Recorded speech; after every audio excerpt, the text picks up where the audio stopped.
It's too late, and it's too late, and you suddenly click the button.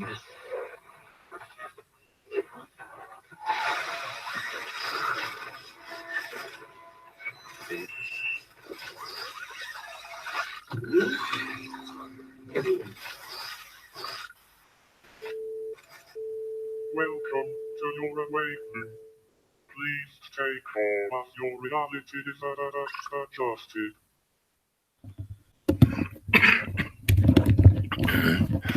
Get the coffin early. Get the coffin early. Get it, yeah. Welcome again, folks. Another Monday evening. Where's me screen share button? Click that one. Oh no, that one. Too many windows open. Stop screen sharing. Camera work. Yeah, okay. Eventually, my internet's being sluggish this evening. Sorry, I will catch up in a moment. Do not adjust your set. The disruptions are just part of the ambience. Like I'm doing my usual, getting all the windows spread out on the screen so I can see each bit. Welcome. Greetings to everyone in the chat room. Greetings and well met. Maybe I should say that instead of hello, so that then for those people that have some kind of concern about that word, I'd say greetings and well met. Welcome again to the chat room. Thanks for joining in. And I will get into rambling about stuff in a moment. I'll come back to the chat room in a little bit and say hello to people as they're gathering. Raconteur News is still broadcasting at the moment. They were chatting with Lee, who's one of the activists in Gatehead, who's been helping Mark Steele with his campaign and doing all the stuff that they've been working on. I know they'll be broadcasting for at least another half an hour. But hopefully, if you're able to multitask, you can jump in here as well, or you just make your pick. Decide which one you're going to look at, listen to, because there is lots to choose from in this environment. So anyway, yeah. Good morning, Global Gulag. I'll do that one, and I'll do the sending a signal to cut through the noise. And it's time to ramble on. The title, I sent a message to Society of the Spectacle earlier saying, I haven't got a title for this week. I've got various things I want to talk about, and they are linked together in the way I'm going to talk about it and why I'm talking about it, and them, whatever. Not the modern pronoun version of them, but just them as in there's multiple things involved. A plural. But nothing occurred to me, as it usually does, of some kind of wordage connection or way of explaining the connection in my usual mangling fashion of messing with the English language just for this week. It's like, no, there's not been anything there apparent to me for the last few days, and nothing is coming to mind as I'm trying to question it, saying to myself, come on, come up with something as a title. I can't think of anything that fits all this together, that sort of carries the way I usually like to do it. It has multiple meanings, like a picture. A picture or an image can mean different things to different people. It's down to the interpretation of the viewer, the observer. And that was, some of the connectivity, the interweaving of some of the stuff I wanted to talk about tonight. There is that principle of the observer. And someone posted me a question or a suggestion the other night. It was Linda. I think you're in the chat box. Hello, welcome, Linda, in the chat. She posted me a question saying, "Why don't you talk about your spiritual philosophy?" And I thought, well, yeah, I could do that. I could certainly fill up many episodes. I could talk for hours and hours and hours and hours about that kind of stuff. And maybe that's partly the problem. It's difficult for me to put it into a concise and short description or explanation or label or whatever. So that's part of the advantages and part of the appeal of things like organized religion, is you don't have to try and explain the many facets of your chosen system of faith. You just say, I am a, you give the label of whatever your point of view is or your chosen religion, and then you don't have to explain each different thing. Like, well, do you believe in ghosts? It's like, well, in our book it says this about that kind of thing. It makes it easier to explain in one simple wordage, but in that reduction there is a simplification, and there is a rigidity of boundaries, such that if you say you only agree 80% with a particular religion, does that mean you still call yourself that religion? Are you still a whatever religion it is, but you don't agree with absolutely everything in their religious doctrine? How does that work? You either are one of them or you're not one of them. You're not supposed to only take the bits you like. Part of most of the big religions doctrines have that attitude of, you're not supposed to just take the bits you like. You have to accept all of it, including the bits that you don't understand or believe in or see the good reason to or anything like. No, you just have to accept it, because that's what faith is all about. Acceptance without evidence or proof.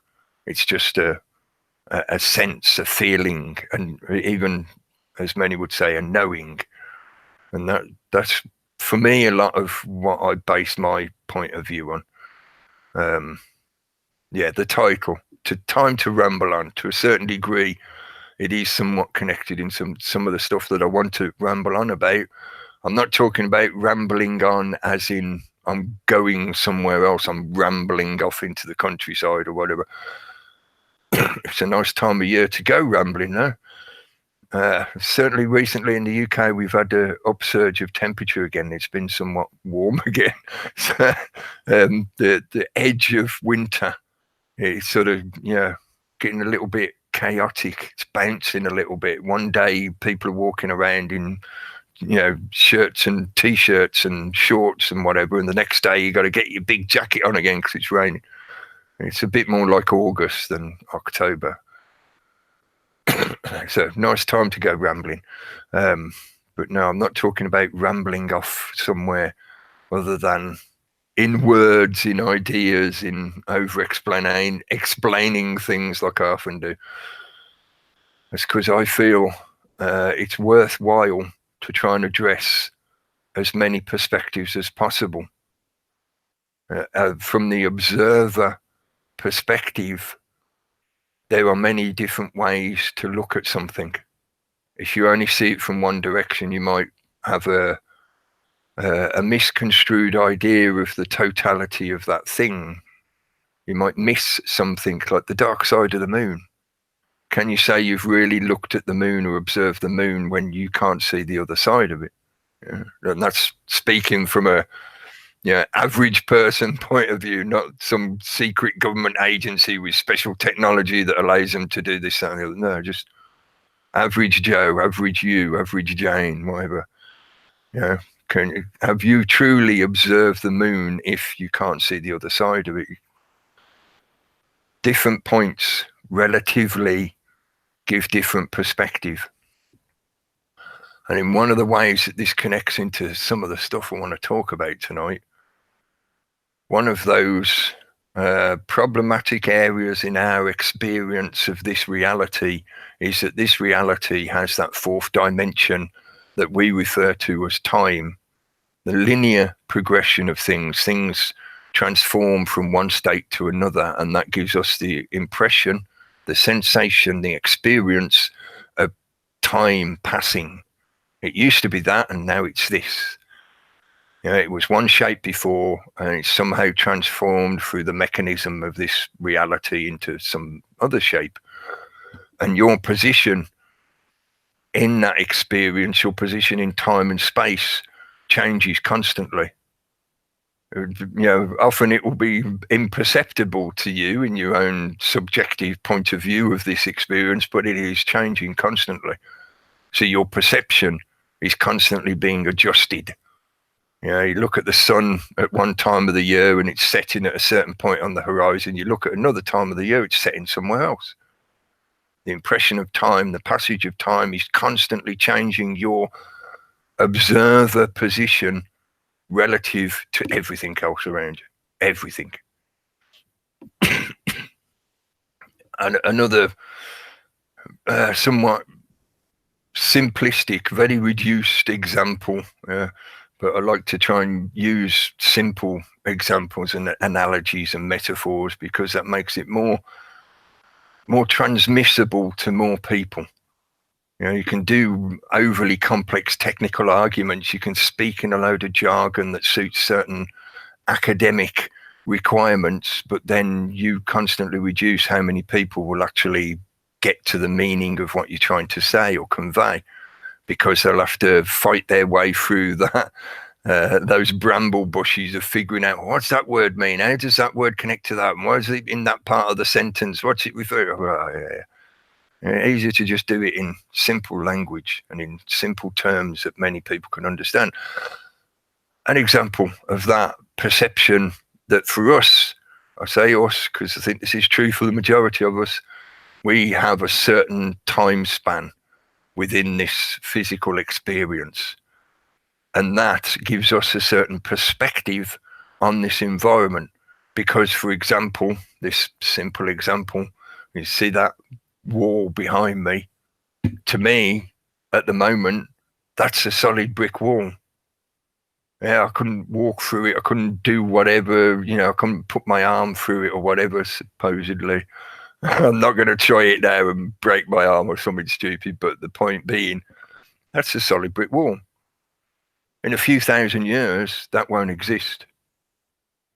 So it's not there anymore in a few thousand years. If I came back to this exact point in space, but not in time, that wall wouldn't be there anymore. So it only exists at the moment. In my subjective experience of observing this environment around me, it's there. So time and the way it affects our perception of this experience is critical.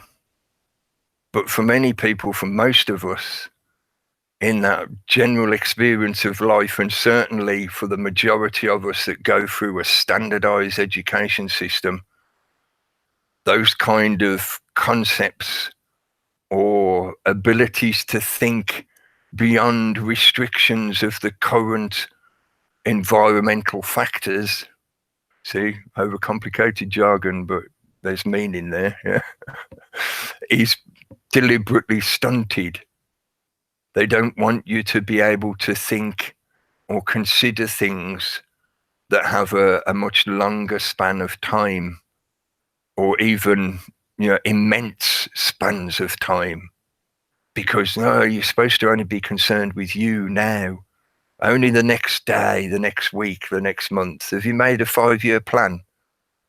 How does your 5-year plan fit into the whole lifespan of mankind existing on this planet? How does it sort of lock in step with that greater overarching direction of all of us as a semi-organized organism? A semi-organized organism. So this brings me back to that question, spiritual philosophy. So I don't follow any one religion. I don't adhere to any one religion. I'm not an adherent of any one religion.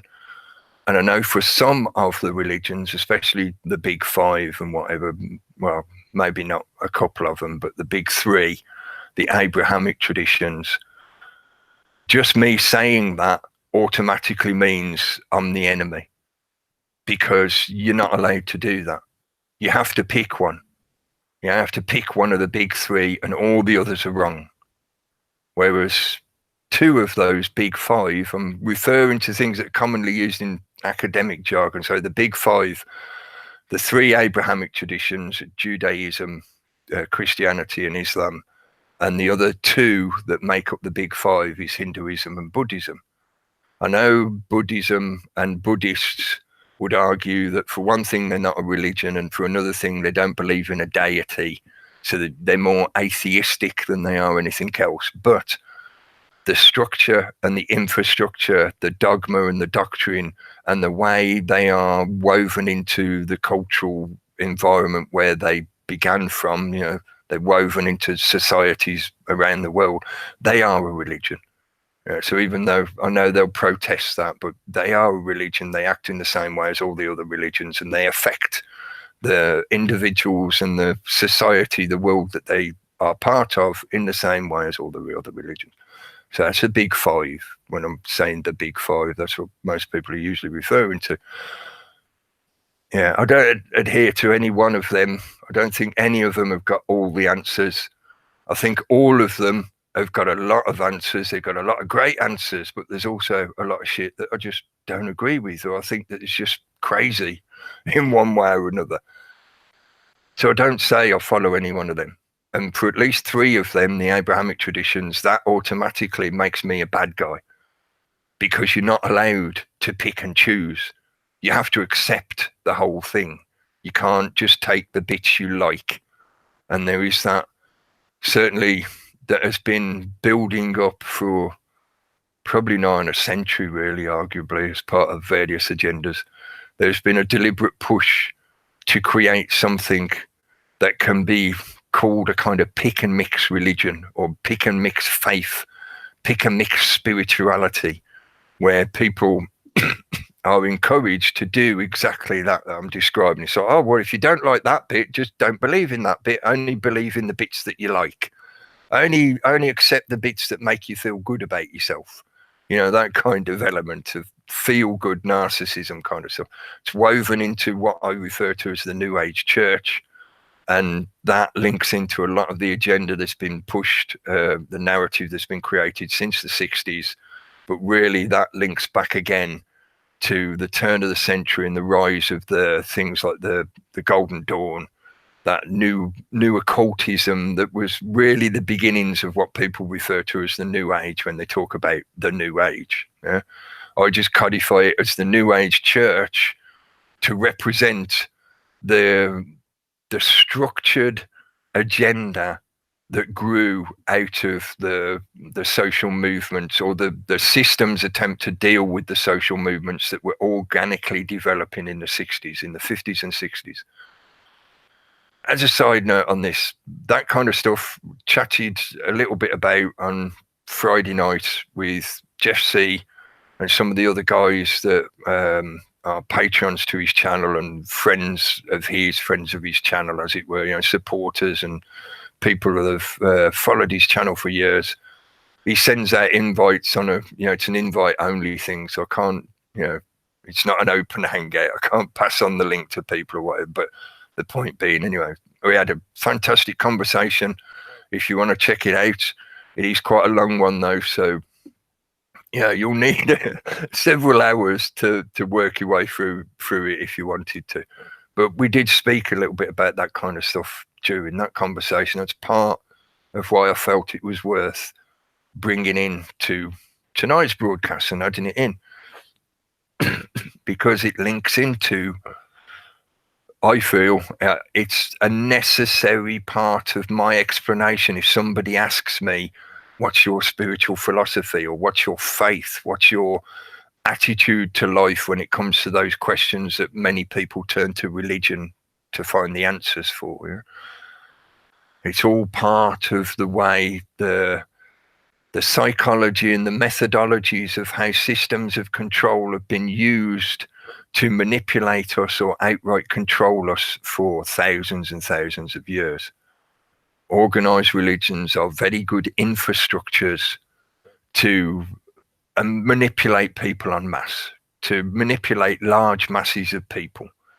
So when you start developing what we now call modern society, you know, it's big cities and that led to nation states, that lead to empires, that lead to federations, that eventually have brought us to this point of we're on the edge of the beginning of a complete singular world system. It might not be in complete unity yet. There are differences between certain areas of the planet, but those differences are slowly getting resolved one way or another.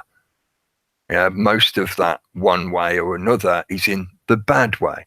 One side or the other, whichever is the current largest power and authority on a particular subject or area or resource or part of the planet, is exerting dominance over the others. So there is this Game of Thrones going on. I've spoken years ago about this concept that we're already a one world system in a state of anarchy. The difference for me personally in that perspective of anarchy, because I like anarchism, I think it's a bloody good idea, with some certain required considerations. The first one being the non-aggression principle. Anarchy would only ever really help us if people can get their head around that concept of the non-aggression principle and actually enact it with each other.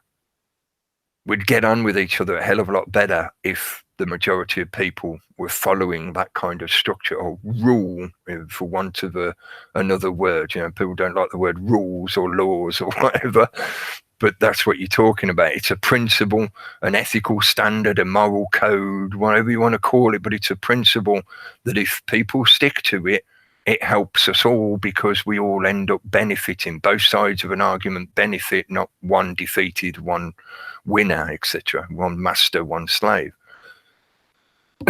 And the world at the moment is in a state of anarchy, but without the non-aggression principle. The most powerful people on the planet are outright using aggression, force, violence, destruction to dominate the others that they can get away with. Yeah? You can bang on for hours and hours and hours talking about the state of the world and the progress, certainly since, let's just take one benchmark in that.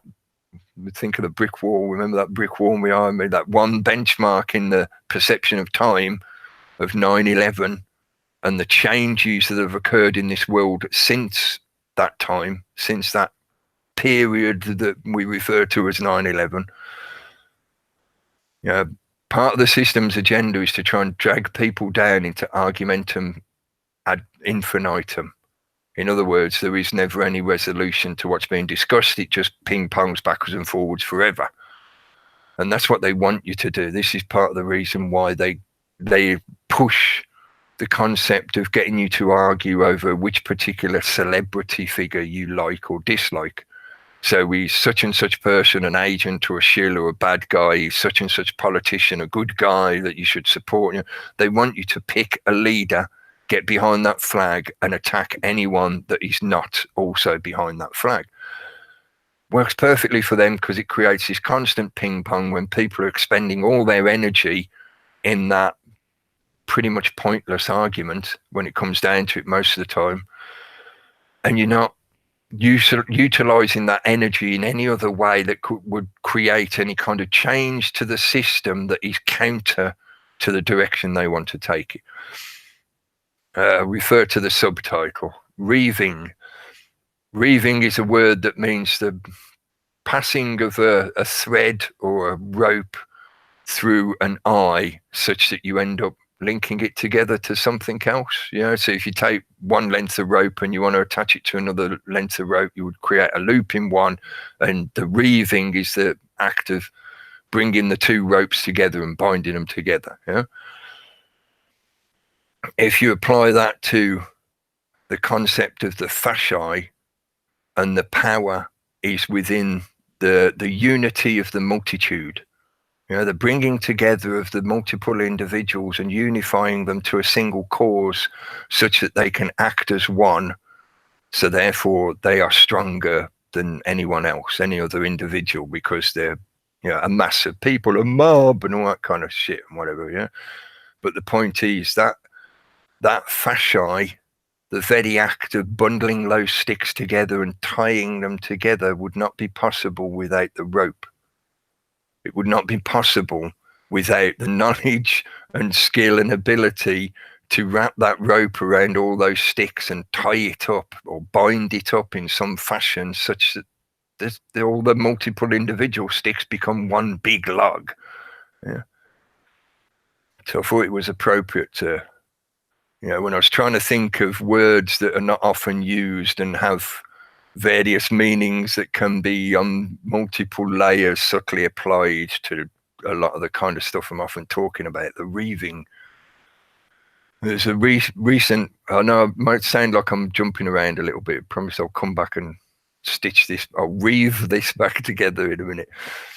There was a recent resurgence in I saw the original movie that came out a few years ago, and now they're doing a serialized version of it on, I don't know, Netflix or one of those other, content output subscription systems. But a film called The Thinning, and now they're bringing out a series based on that film where they're going to drag out the whole thing, for even longer, subject people to yet more of the kind of predictive programming misery stuff that they've been doing for a while to try and steer them in the direction they're going. When you're reeving two ropes together, you have to direct the one rope into the loop of the other.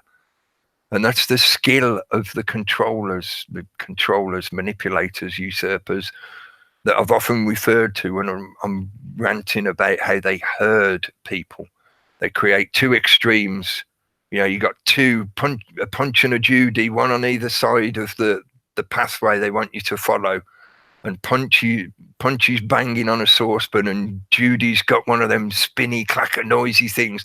And what happens? The herd careens straight between the two extreme noises, the two outside extreme things that scare them. They don't want to go anywhere near that thing, whatever it is, because it's frightening to them. Usually with good reason. It's unhealthy and shit like that.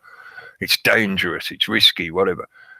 But those extremes are used to drive people. That's the reeving. In this new upsurgence of the thinning, they're banging on about the kind of concepts of they're reiterating Second World War propaganda covered with a very thin veil of modern sci-fi environment. It's not. They're just talking about the same kind of fascistic eugenics bullshit that was propagated during the Second World War. They're this nasty dictatorship who are going around killing off the kids who don't pass the test. That's the concept in the Thinning movie. Yeah? In the same manner, they're a nasty dictatorship that has this blueprint of what makes a good person, and if you don't fit the requirements, if you've got the wrong hair color, wrong eye color, speak the wrong language, you get eradicated. Fascism, in that classic, maybe I should say in a public classic comprehension of the word fascism. Not fascism as an ideology. Just most of the time when people say fascism, they think the classic meme imagery of the Second World War with jackbooted Nazis, and supposedly all the other stuff that goes along with that. So that reeving, that perception of time, that change of narrative since a major event, a new Pearl Harbor in 9/11, leading us towards this situation where now people are in a mindset that is constantly being tripped over to the next thing. It's getting quicker and quicker and quicker. They've even put out reports, studies about how our attention span, everybody's attention span has dropped so much. To a large degree, a lot of that kind of output from the system and their experts that they have who carry out these questions. I thought of a really good question for one of these weird, ridiculous waste of money science experiment things. But can ducks walk backwards? I was thinking about this the other day. Have you ever seen a duck walk backwards? Are they physically incapable of it? Or is it a psychological thing in their little duck minds? Are they like, no, I'm never going backwards. I'll turn around, but I won't actually step backwards. No, I'll turn and go the other direction. Yeah, just one of those questions that, maybe there's some billion-dollar research going on at the moment to try and figure out if ducks walk backwards or not. Sorry, silly, deliberate, sardonic digression. Get back to the point. But that kind of, they tell us that our attention span is shorter. That creates a certain level of normalcy. So when people are addicted to the kind of social media continuous stream of the next nugget of info, you ain't got time to think about what you've already just been told. The modern style of presentation where there's no space for a breath and there's jump edit, and you don't know what they've just said, and yet they're already 10 sentences already into the next thing. No time to think, no time to consider, no time to apply critical processes of like, hang on a minute, does that hold water? Is that logical? Does the progression match up to the logic of the argued reasoning? Does it fall apart? Or like, no, you ain't got time to think about that. And this is nothing to do with just, you're an old guy, so you can't think fast enough to know what's going on. No, this is a deliberate push towards that effect of don't think for yourself, let the device in your hand figure it out for you. Don't think like, how many appointments have I got next week? Can I fit in this new appointment at such and such time? Have I got a date on that time? Am I supposed to be somewhere? No, you just put date in the thing, and the thing will go, you got to fit this appointment in this time slot on your calendar. You don't have to think about anything. Don't bother adding up numbers in your head. No, you get a calculator. I don't have to think. And please, this is something I will come back to eventually when I finish ranting, but please as well add the caveat, keep in mind that I'm not suggesting that all technology is automatically evil and that you can't do better things with the time in your head than adding up numbers. Why bother wasting my time adding up numbers when this calculator can do it for me? Please don't, put those kind of stereotypical fallacies into what I'm saying here. There is a lot about this deliberate push towards the reduction of people's use of their own authority within their own selves. And part of that is that distraction technique of a saturation of information faster and faster and faster. But the majority of the information that's being directed at you, that stream of stuff that's coming at you constantly, is things that have no real effect on your life. Not really. You're talking about one celebrity versus another, like I was talking about earlier. You're supposed to get sucked into a Twitter argument about whether some guy on the TV said is offensive to somebody who's a minority in some other country. You have to be concerned about that, don't you? You have to expend all your energy into having that Twitter war with this other ignorant person who, is abusing people online.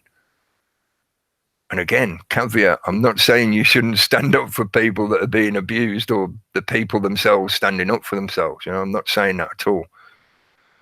I'm pointing at how the system, those people who want to steer you in that reeving process, utilize methodologies such as that to sap your energy and direct it in the way that they want it to go.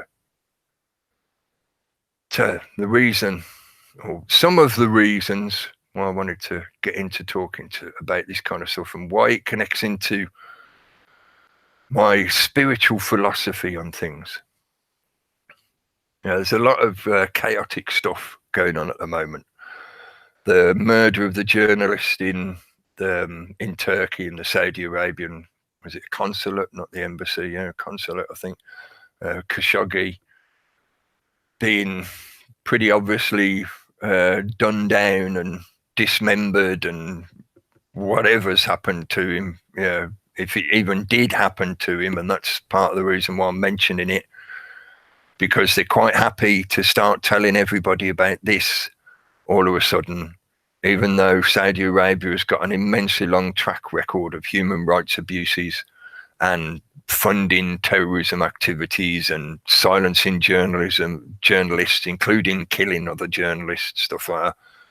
And they're not the only ones. It's other countries, certainly other major players in that region of the world that do exactly the same kind of shit. Our own government do the same kind of shit. But they really, really want you to know about this one particular case at the moment. Is it just fueling yet more chaotic shit going on in the world and fueling the internet backwards and forwards kind of stuff going on? Or is it a deliberate creation of that kind of chaotic effect to further other agendas, other narratives?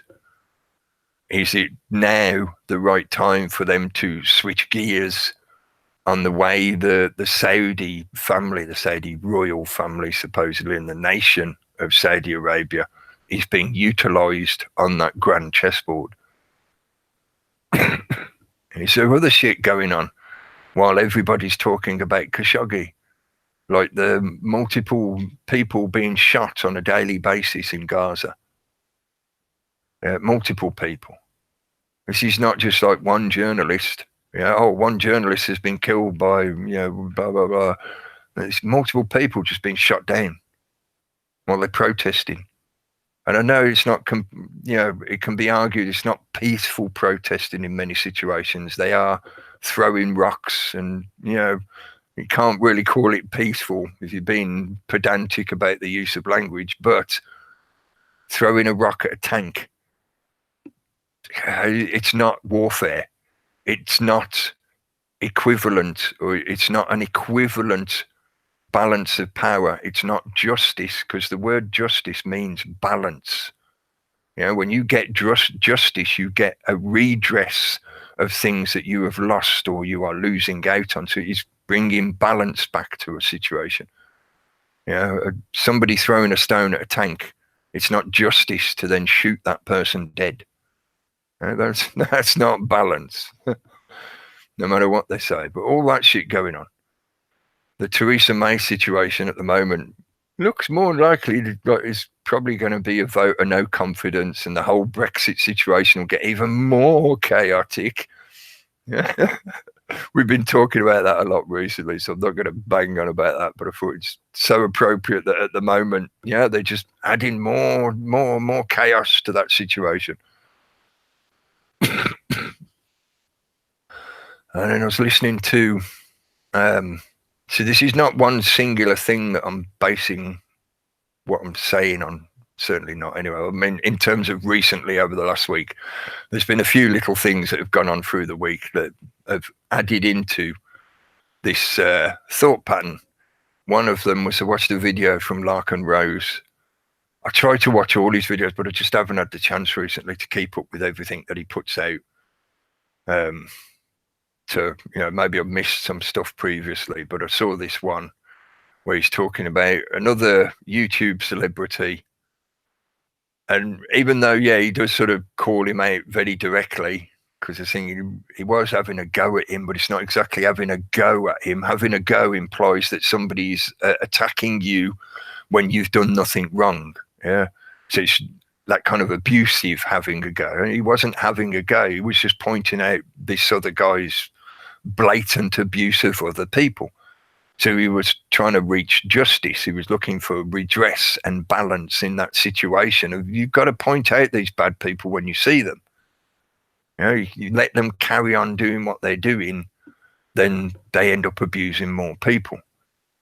My argument is just that you do that and then you keep moving, because there's always another one of those people. It's not just one bad guy out there in the world, and once you've dealt with him, that's it. The world's utopia. Especially not while this whole infrastructure and system is still in place, because as soon as you get rid of one bad guy, another one will just take his place. You're not one psycho down, another psycho is waiting right behind him to just step straight up onto that podium. So until you change the system such that there is no podium, the psychopaths will just keep coming. And psychopath is just one type. It's one of the favorite ones to talk about at the moment. Good keyword, to add in, but listening to Larkin Rose talking about this other guy and the evidence of his abusive behavior and nature and stuff like that, that was one example of the situation as it is ongoing at the moment in this environment. And this environment is part of the whole big world picture. You know, this doesn't exist in a bubble. You don't exist in a bubble. You don't exist in a vacuum, blah, blah, blah. And it interrelates with how you go about your day-to-day lives. So therefore it has an influence on your day-to-day life, or potential. It has a potential of influence on your day-to-day life. Listening to that, listening to other stuff that's gone on through the week, seeing the kind of general interaction, like I do each week when I come and do these talks. Some of what I'm relating is things that me being in that observer position and watching what's going on, watching other people's uploads, looking at other websites, what the output is, and that includes mainstream as well as non-mainstream, alternative, whatever, independent. I was listening to Steve's show. Hello, Steve, if you're still in the chat. I think I saw you pop in earlier at the beginning. Say hello now, Steve to Goose. If you haven't checked his stuff out, find his channel. Find the links on my like page as well. You know, on my YouTube page, you have the list of liked videos. I'm sure you'll find one of his videos in there. So you can find his channel from there if you want to. And he was talking about some philosophical points of view on your progress through life. Was it from Carlos Castaneda, or I'm not sure if it was now, thinking about it. It might have been somebody else that you mentioned. And I might just be remembering Castaneda as a similar thing. But yeah, I seem to remember it was Carlos. Yeah, Gary's putting yes in the other chat. Thanks, Gary. Talking about the 4 things that can trip you up on your progress through life. The 4, you could call them traps on your pathway progressing through life towards what you could define as full actualization of yourself. You know, a little bit of new age terminology to frighten people with, but you know, there's nothing frightening there, folks. Just find out about this stuff for yourselves. It can be useful. Some of it can be a distraction, but a lot of it can be very useful and helpful to your life. But anyway, in the teachings of Don Juan Matus, that was it. Cheers. Talking about these 4 things that could potentially trip you over or entrap you into a false belief that you've achieved something when you haven't, things like that. But listing them: the fear, clarity, power, and old age, which I'd rather call mortality, because I think really that's what I felt anyway, that's what he was trying to point out about that entrapment of old age, of succumbing to your own mortality and losing the energy, or giving up on the energy that you put into that progress of the self. You know, in that respect anyway, in that old age time period, you know, the giving up on the progress of the self because I'm old now, I can't do that anymore, I'm past it, you know, that kind of argumentation. So fear, clarity, power, and old age. I thought as well those match to other interpretations, such as the warrior mystic king lover.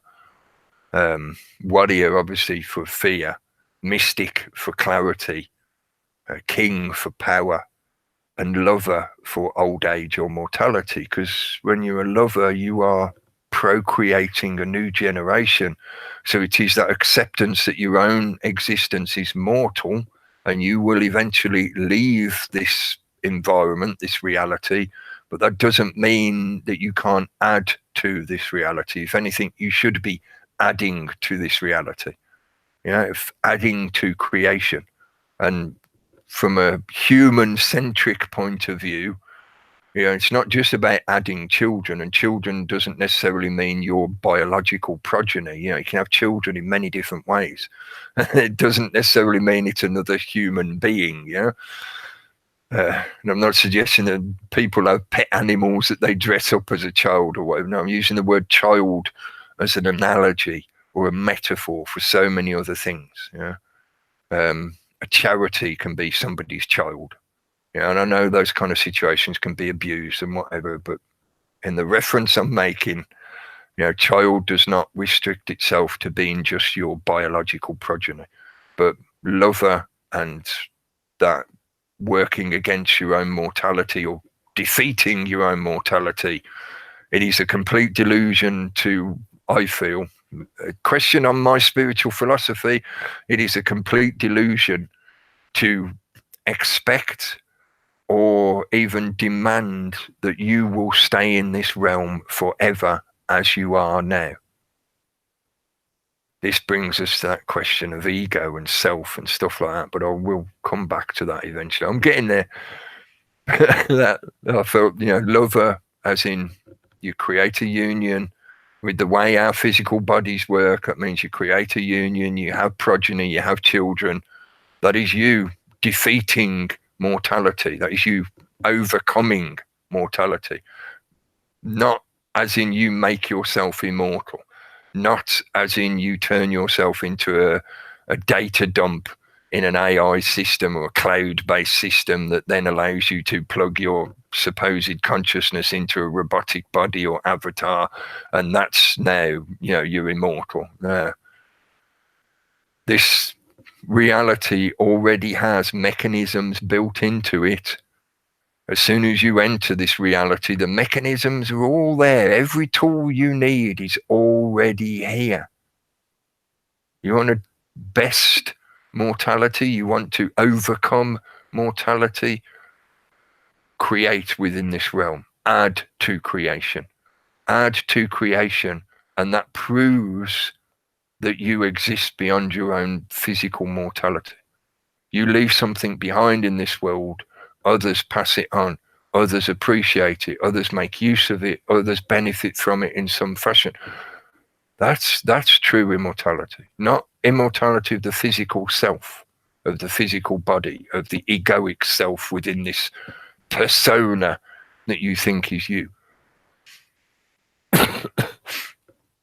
So the reason I'm linking that stuff together with things like this push of disruption in this current environment that I'm doing this stuff in, and the social media environment in general has been immensely useful to the system for steering people en masse and creating all these situations where they use the various psychological manipulation techniques, Hegelian dialect, all these kind of things being used to manipulate the whole mass of people, the whole herd. Not everybody falls for it, but that's all right, as long as they've got the majority running in the direction they want. The majority, like a snowball running downhill, will drag other people along with it. Or like a large ship leaving a wake, you will get sucked into its wake and dragged along with it. So they don't need to convince everyone. They don't need everyone to be on board. But matching those four elements that Steve was talking about, if you use them as like an addition to your observation when looking at this environment, then you can see how they can be applied in different ways to the way people interact en masse. Some of them are driven by fear. Either a complete, false evidence appearing real, a complete fantastical fear of they're expecting something that doesn't really exist. Like Father Christmas is coming to get you this year. The purge, the Father Christmas purge. Oh no, I shouldn't give them ideas. Santa purge. You got that kind of fear, or fear of something very real. Like there's you're living in a country somewhere where there is a state-sponsored terrorist group living in the next village over from you, and their plans are to come and take your village over next week. Very real fears, direct fears. Many people can be steered with that. Recently, they've been pushing the news about nuclear weaponry and nuclear treaties and stuff like that recently. So adding to that fear fuel, And certain there's an amount of clarity within that situation of their agendas towards the next paradigm of technology. I feel, anyway, part of the reason why they want to renegotiate all these nuclear treaties is because now they've got weapons that make Hiroshima look like a wet fart. You know, they don't need those old treaties anymore. Those old treaties don't really apply very well to the kind of technology that they can throw around now. And when they're coming up to that one side versus the other, the East versus West, final Hegelian hammer and anvil process to create a singular world system, again, they don't really need the nuclear weaponry. They'll probably use a little bit of it, but they've got a lot of other stuff that they can use. So the negotiations need to be redone to set up ready for that next level of warfare, when it's going to be high atmosphere, low space combat kind of situations. It's going to be weather warfare. It's going to be stuff going on en masse. Entire nations being disrupted and sent as migrants to elsewhere on the planet. Exodus on a global scale. And clarity, you can look at situations such as, and this is what I think one of the things that feeds very strongly into that argumentum ad infinitum, or argumentum infinitum. Give somebody a puzzle. They'll expend all their time trying to figure out that puzzle, looking for clarity. Give them a suspicion. And this is classically being used now rampantly. Recently, I think this is pushing along from the recent purge on Facebook and other platforms, you know, the internet purge, the social media purge that's going on. Tactically, strategically, it makes good strategic sense from the opponent's point of view, that you don't give up on that surge. You don't go in and make an attack and then sit back and give your enemy time to think about what's just happened and sort out their defenses and rebuild their walls. And no, you push, you push, you push. So now I feel I've seen a lot more, and this is why I mentioned Larkin Rose and listening to Steve's chat and, you know, some of the stuff that's been going on through the week. There is this push, push, push to disrupt anybody and everybody in this environment who maybe has any kind of ordinance. Even if they've only got a few hundred subscribers and, you know, 10 people watch their video. The system wants to keep track of that. And if they bubble up too high in the influence sphere of this environment, then they've got systems now that they'll use to suppress that or disrupt it, such that the congregation of people and energy that would gather around that focus point or spoke of the wheel will get disrupted. They'll get driven apart. And part of the way they do that is through that question of clarity. Are you sure this person isn't an agent? How do you know they're not an agent? They're a shill. How do you know they're not a shill? Do you doubt them? Do you trust them? Should you trust them, or should you trust me? Don't trust anyone else, only trust me. Don't listen to any other fucker out there, only come here and listen to me, because I'm the only authority you ever need.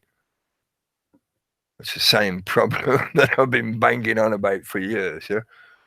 But clarity and that puzzle effect and that suspicion, the doubt effect, they use a lot, as well as fear, yeah?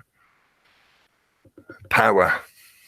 This is where it gets to the ego and the egoic element within this environment, and also links me back to the original question of spiritual philosophy. Now is probably a good time to share that other picture I was going to put up. Find it again and get it open. Sorry, one sec.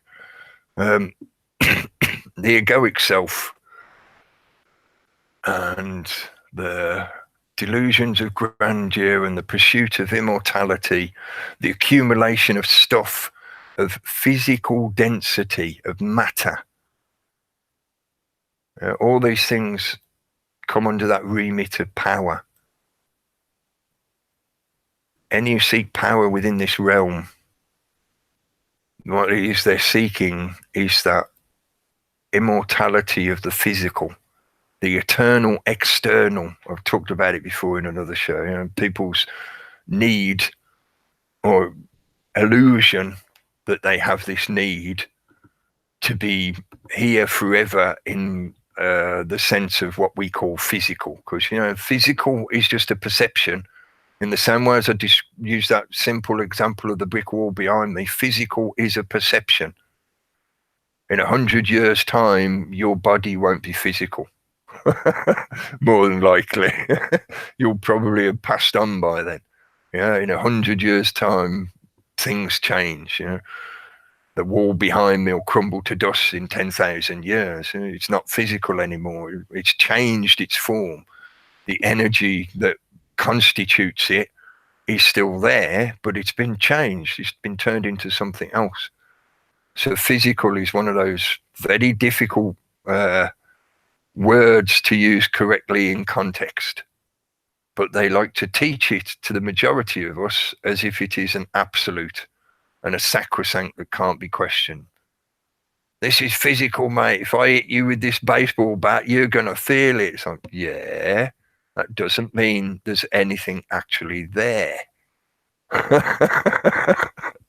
And I know people will squirm over that paradox terribly, but that's certainly the way I see it. I'll put it at that. You know, you can contest it and throw it away if you like.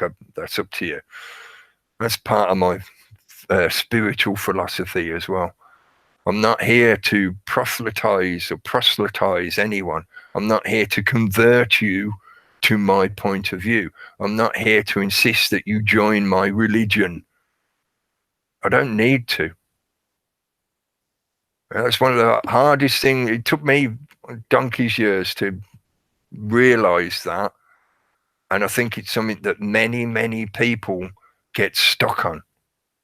You have the power to help other people by inserting your perception into their head and convincing them to follow it without them ever having figured it out for themselves. Therefore, they don't have real gnosis of it.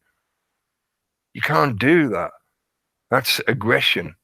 That's using force against another to convert them to your will, to make them do what you want. If my personal perspective, my spiritual philosophy, my concept, my ideas, my attitude, my point of view on life is right, then I know for a fact that I don't need to insist that you have to accept it. I don't need to, because I have confidence in the fact that if you follow a similar progress to that which led me here, doesn't mean following exactly the same path as me, because many different paths lead to the same point. But you pursue those questions honestly, authentically.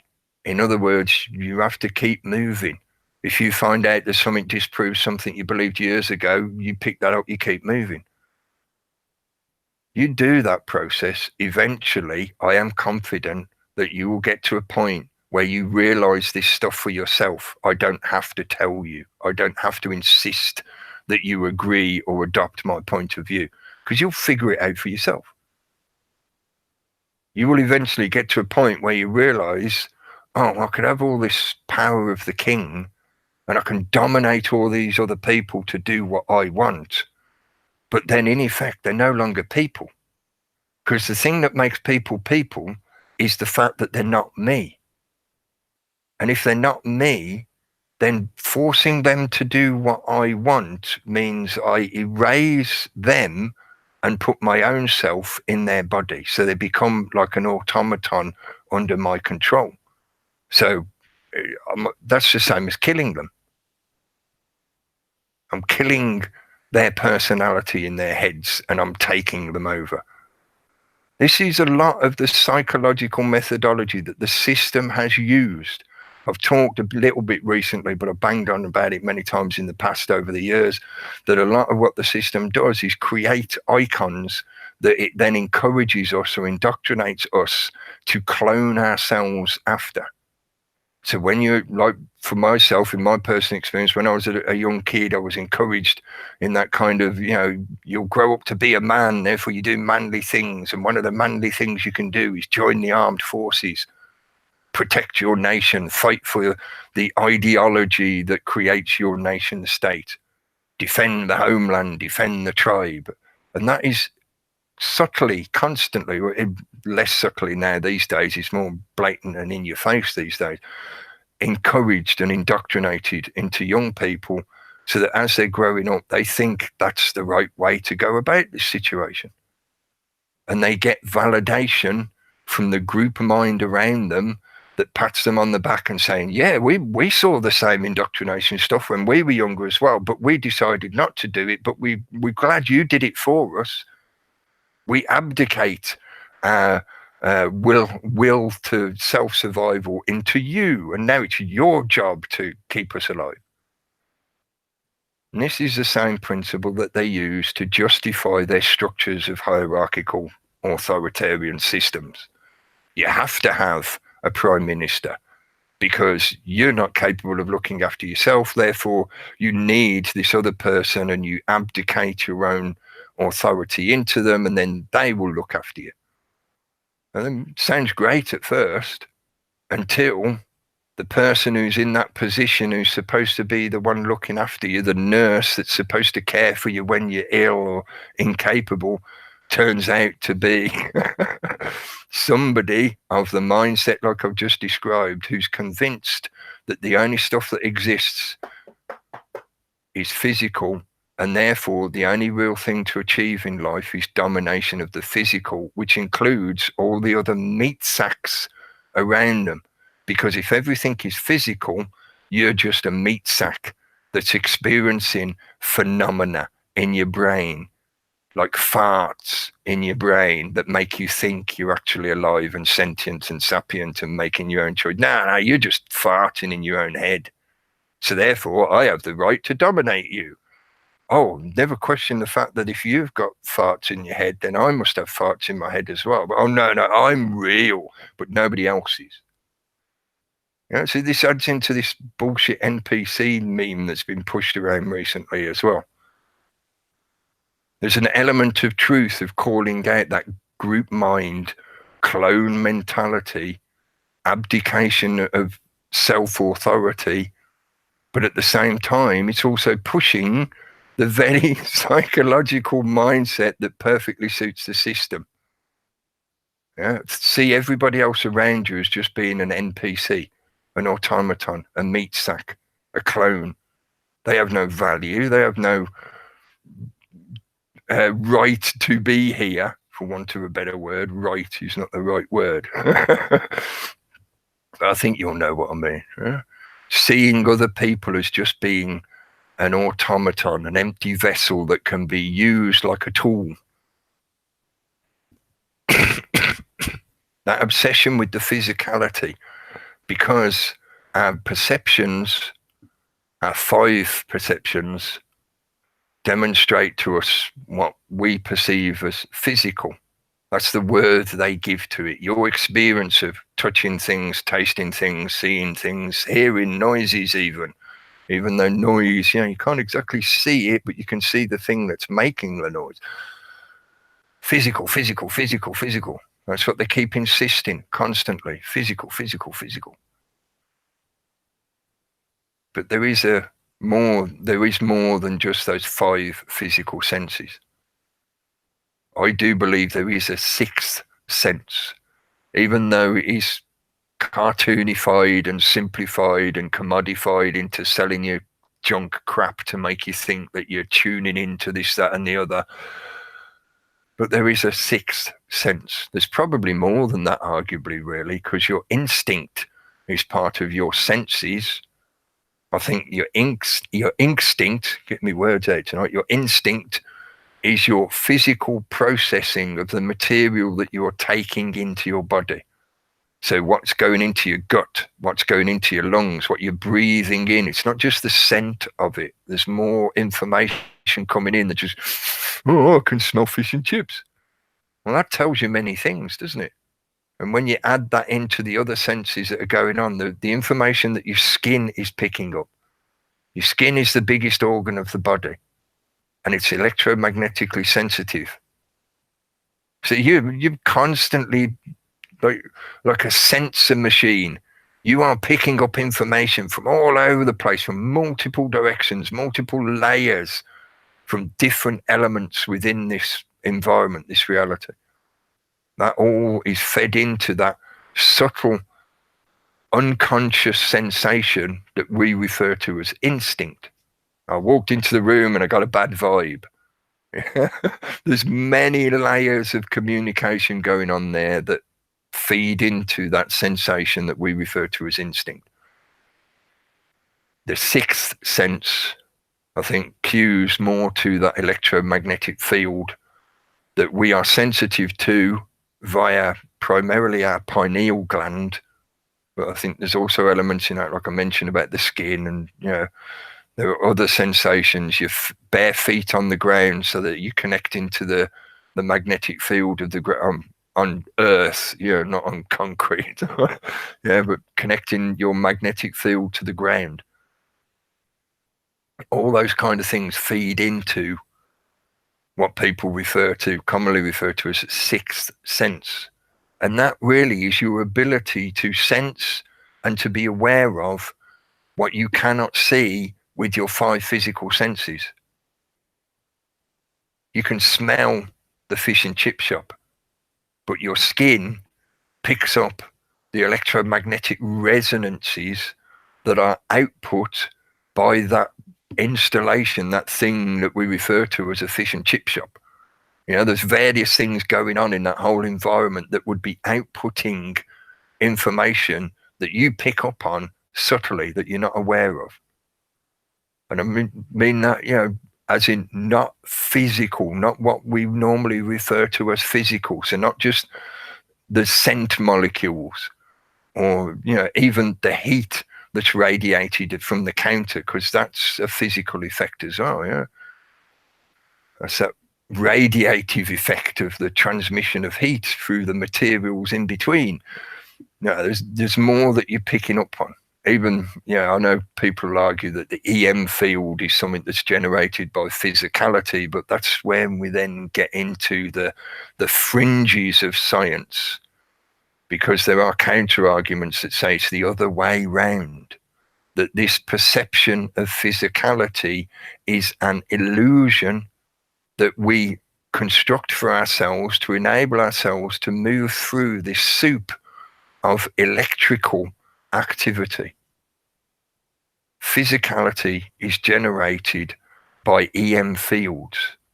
I'm not sure, this picture's a little bit over detailed to point out little things, but just to keep it simple, on the image of the tree within the toroidal field, everything has a field around it, a field of force. And, you can get into the argumentation of what that even means. What's a force? What do you mean force? Use the force, Luke. But it has this field of force around it that is pressed up against every other field of force around it. So they're like little bubbles, little pocketed bubbles. And they're all rubbing up against each other like a fluid. They're moving between each other. They're following currents and eddies and flows.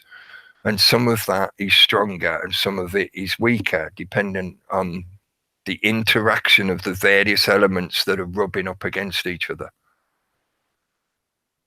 It's a very, very big subject area, and I only wanted to touch on it briefly to point out some of the things that, for me, add into what I could call a spiritual philosophy, because even that terminology is problematic to me, because it's sort of it's not quite spiritualism, and it's not just philosophy. I use philosophy as a tool, and you can use the word philosophy to represent an ideology or a perspective on life. That's my philosophy, mate. I believe in blah, blah, blah. It can be a descriptive word in that kind of way. But when trying to put the two together, it's sort of, yeah. Oh, we're back to the pick and mix religion again. But the reason I wanted to point that out, well, it partly connects into some of the stuff we've been talking about recently to do with the new technology, the 5G system, stuff like that. On Jeff's shows on Friday night, we talked about it a little bit. There was somewhat of an argument going on in the chat where somebody was trying to insist that the sun itself outputs far more 5G radiation than any of these devices that we're going to be putting up on poles. So therefore, you ain't got to worry about 5G, mate, because the sun outputs more 5G than anything else ever. So, yeah, if it was bad, you would have been dead already. And I was just like, oh, fucking hell. Where did you begin with that? You're basing a false premise. The sun was always there.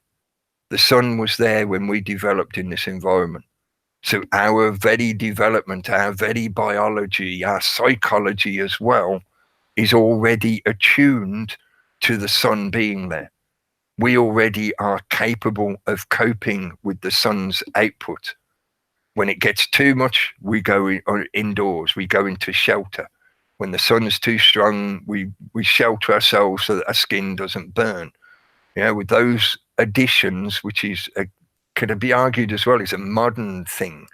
Yeah, as we have got less and less, as we have been more and more domesticated, we have lost a lot of the resilience that our bodies had when we lived more in the wild, when we lived more connected directly to the natural environment.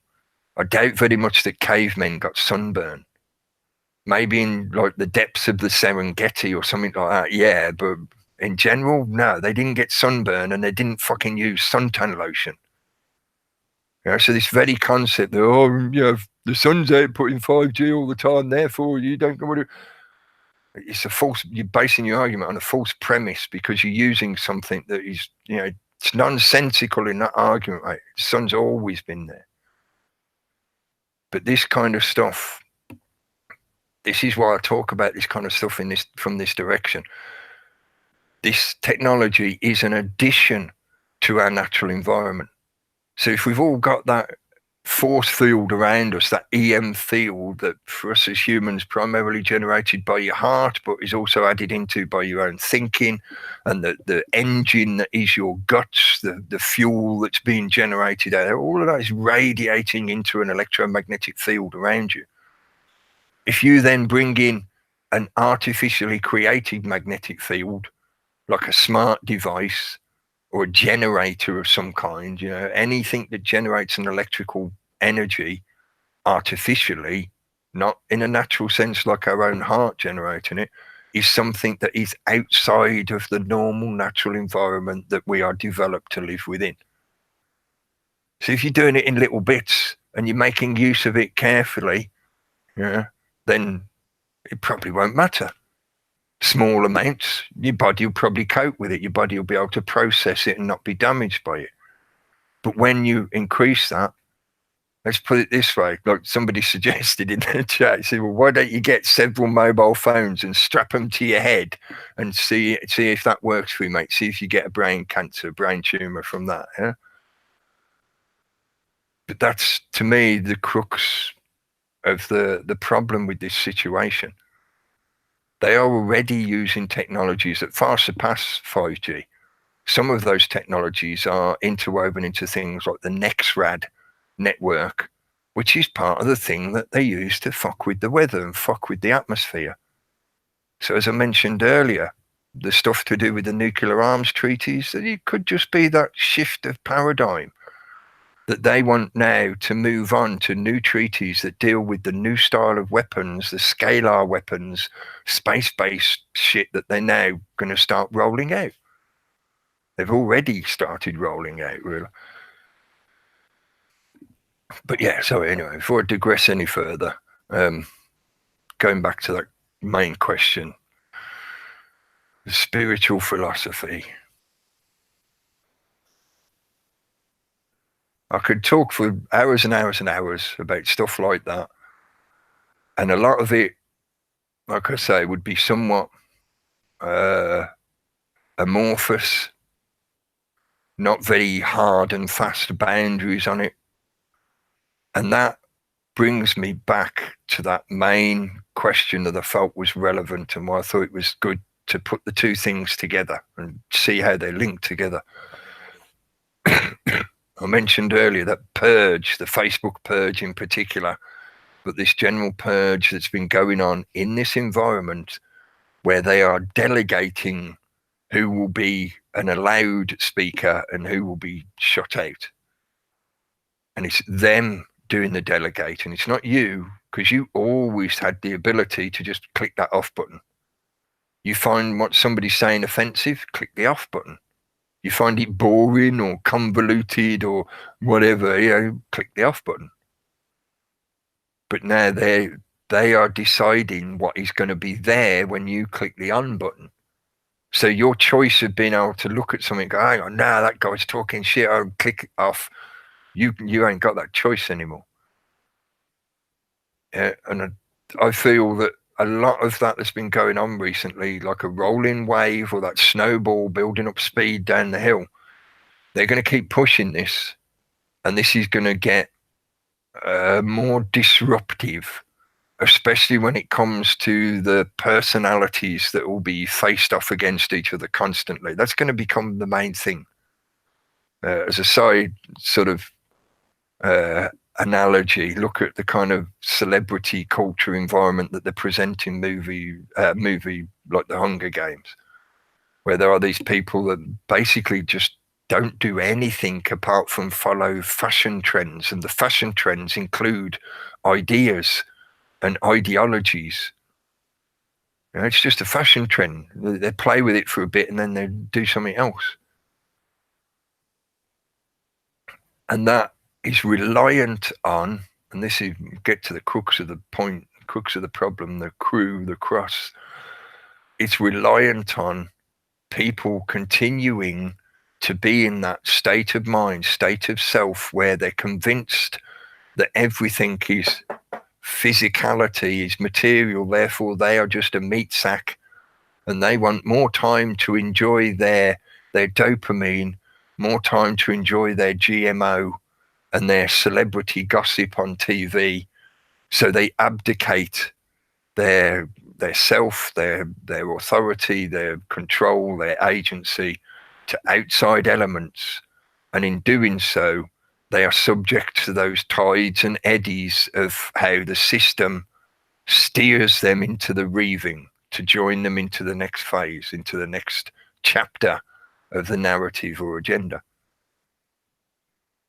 And the only way you're going to deal with that, I think, I've argued for years now, and I think it's the core of the problem, is to stop trying to attack the leaves on the tree and start dealing with the root of the problem. If people are not able to think for themselves and make their own choices, then we will perpetuate this problem continuously. It won't ever go away. The system might even change form slightly, like they've done periodically in different places. Now we're a communist country. Oh, now we're socialist. Oh, now we're a fascist dictatorship or whatever. They play this swap and change uniforms over the periods of time, because just like the brick wall, as the progress of time continues, their shape will change, but it will still be doing the same thing. It will still be reliant on the same methodology to manipulate and control people en masse.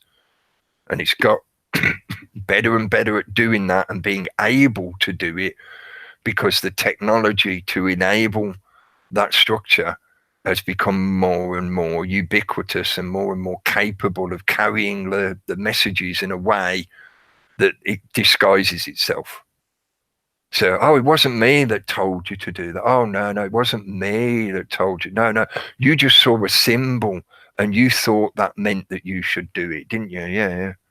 Even though the very education system that I put you through taught you to react in the way you did whenever you saw that symbol, but it wasn't me that made you do it. Oh, no. You can't blame me. Disguising itself. So when trying to deal with that, to get to the root of the problem, get to the crux of the problem, everyone needs to be the warrior self. This is what I mentioned, this stuff Steve was talking about on his show, because that's a lot of what that was about. You're looking at those 4 elements, those 4 things that can trip you up or entrap you into a deluded sense of self within the physical. Stopping your process to being the full actualized warrior self, the true self, not the egoic self that is the illusion tied to the physicality. That's not really you. If you want a simple way to approach that question, if it's one of those things where you really struggle with it, right? What do you mean, mate? I'm me. The thoughts in my head are me. I am myself.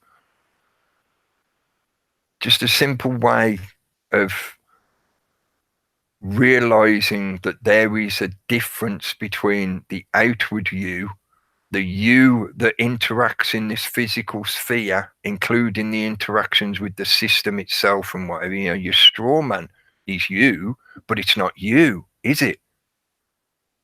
That's a really easy one to point out to people. Your straw man, that legal entity of you that exists within the paper world of the system, or now digital, now the technology has changed, that's not you. If you pick up your birth certificate and wave it around, it's not you, is it? It's a bit of paper that represents you. It represents you. But it's not you. And in the same way, another simple technique doesn't require loads of training and concentration and whatever. No, just something you can do simply. But whenever you get that sensation that you catch yourself thinking something, or you catch yourself doing something, and you question, hang on, what am I doing this for? Or why did I have that thought? Where's that thought coming from? In that moment of catching yourself doing something, ask the question, how could you catch yourself doing something if you are yourself? If that thing you just caught doing something is you, how were you able to catch it? You can't. That's a logical impossibility. That'd be like me saying, oh, my hand's doing something all by itself now, but all of a sudden I caught it and I was like, oh, it's my hand. It does not compute. So if you catch yourself thinking something, just that element of realizing you're catching yourself is like taking that observer position and seeing the monologue of the monkey mind chatter, the egoic chatter that is the egoic self, which is your outward personality that you interact with all this environment through. It's not you.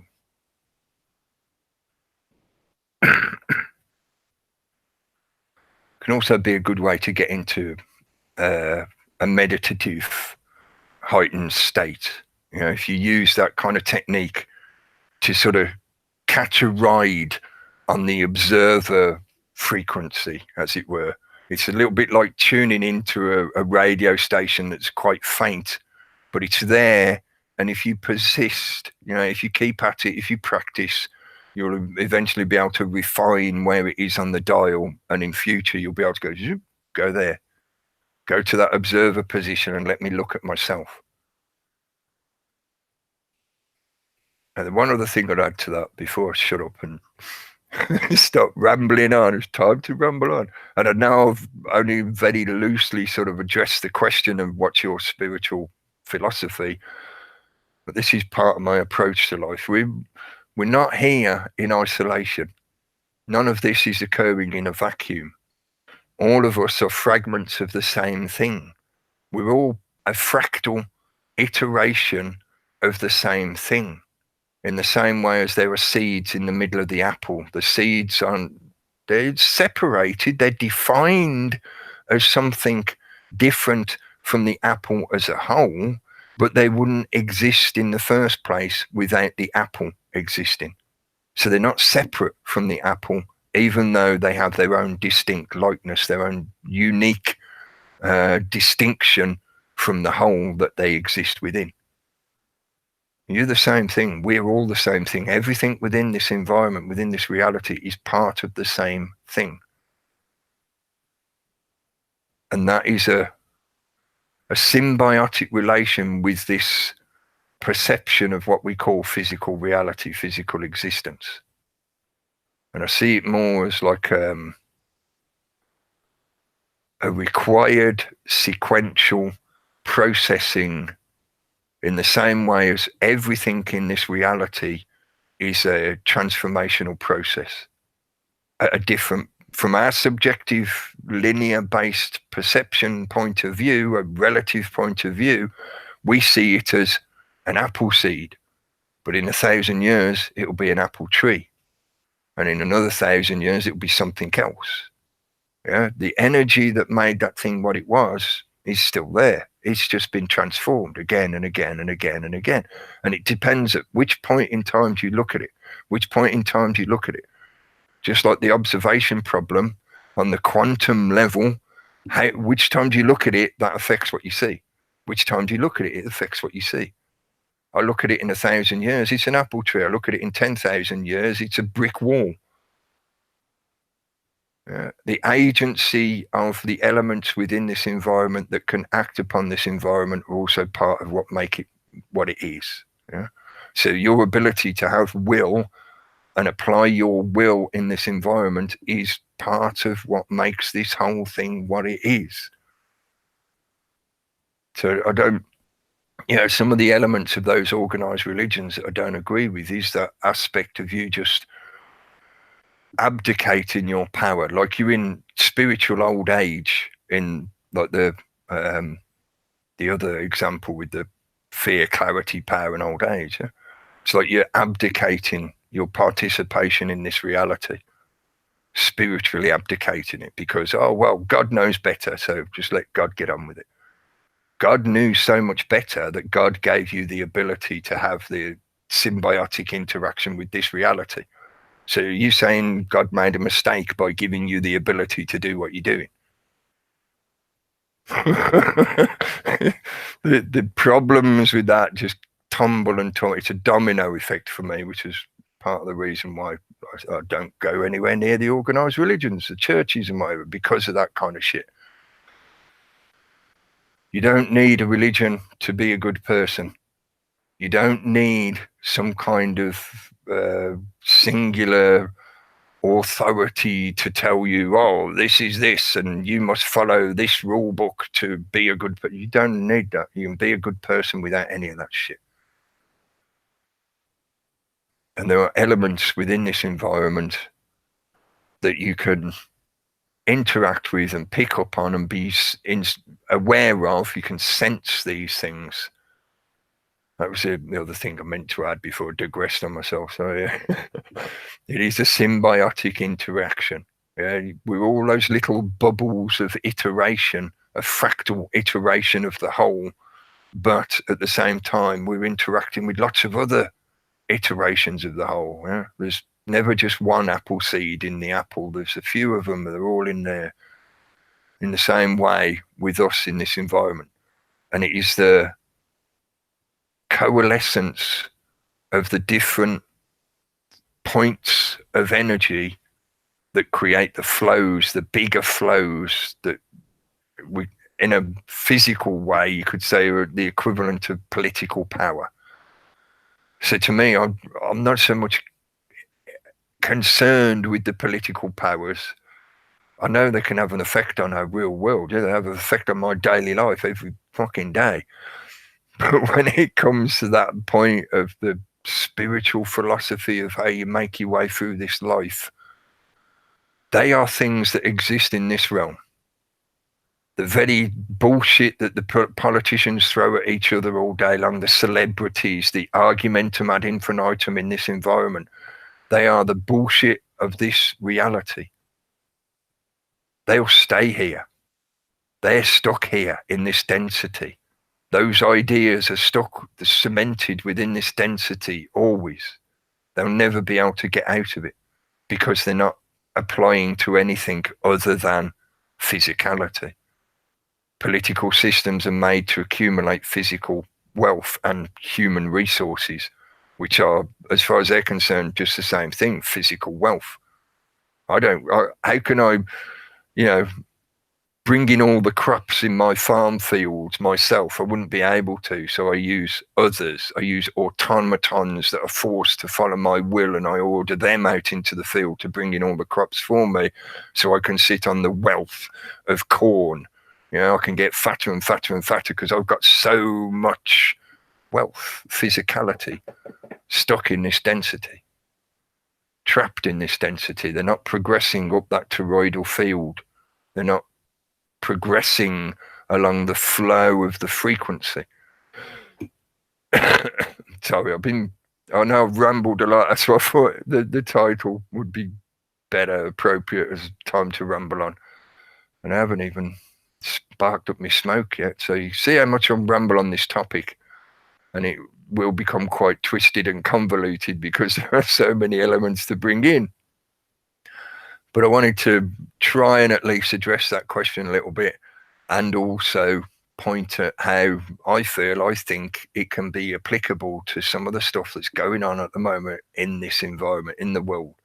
That a lot of people often talk about things that concern them, or things that they want to see changed, or they need to address, they need to find justice for, etc., etc. A lot of it comes back down to that knowing yourself, finding yourself, and attuning with that self that is a fractal element of the everything.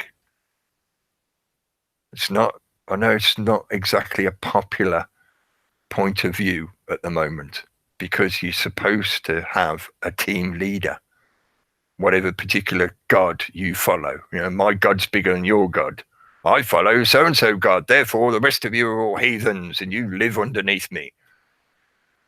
They want you to pick a leader and align yourself to it. They don't like it when you don't. And I know it's not popular as well, because as far as I'm concerned, there is a lot of truth and there's a lot of useful, beneficial knowledge and good stuff in a lot of the elements of what is often portrayed as hippie nonsense, new age occultism, or just silly wishful thinking, mate. You're just a libtard. All these pejoratives that are used to force you into a pigeonhole, and it is then the pigeonhole that is attacked and you along with it just because you're in the pigeonhole. No. Doesn't work. I gave up being concerned about that shit. If people think it's this, that, or the other, that's what they think. I was trying to express earlier, if you have these questions and you are willing to pursue them, willing is putting your will into this realm. If you're willing to pursue them, you'll follow a progression that I know eventually is going to get you to, roughly the same kind of place I am. We might not agree on everything. We might have different points of view on some stuff. But as a generality, a lot of it will add up the same. And I don't need to force that on you. I'm not going to sit here and write a new religious book and say, you must learn my religion and follow out its doctrine. Nah, don't work that way. Sorry. Anyway, I think I should shut up because I know I'm drifting and digressing. Hopefully I've addressed, I know I've mentioned non-local consciousness. That was the one thing I forgot to mention. Stephen mentioned it in his show and talking about the way we seemingly, it's another one of those little tools that you can use to help yourself find that meditative state and connect with the self. Consciousness is non-local, which basically means consciousness does not exist just in the head.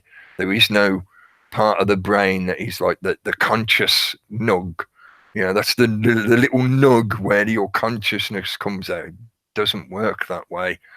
That's one of the few things you can say categorically, scientifically, they're tests and theories prove that it doesn't work that way.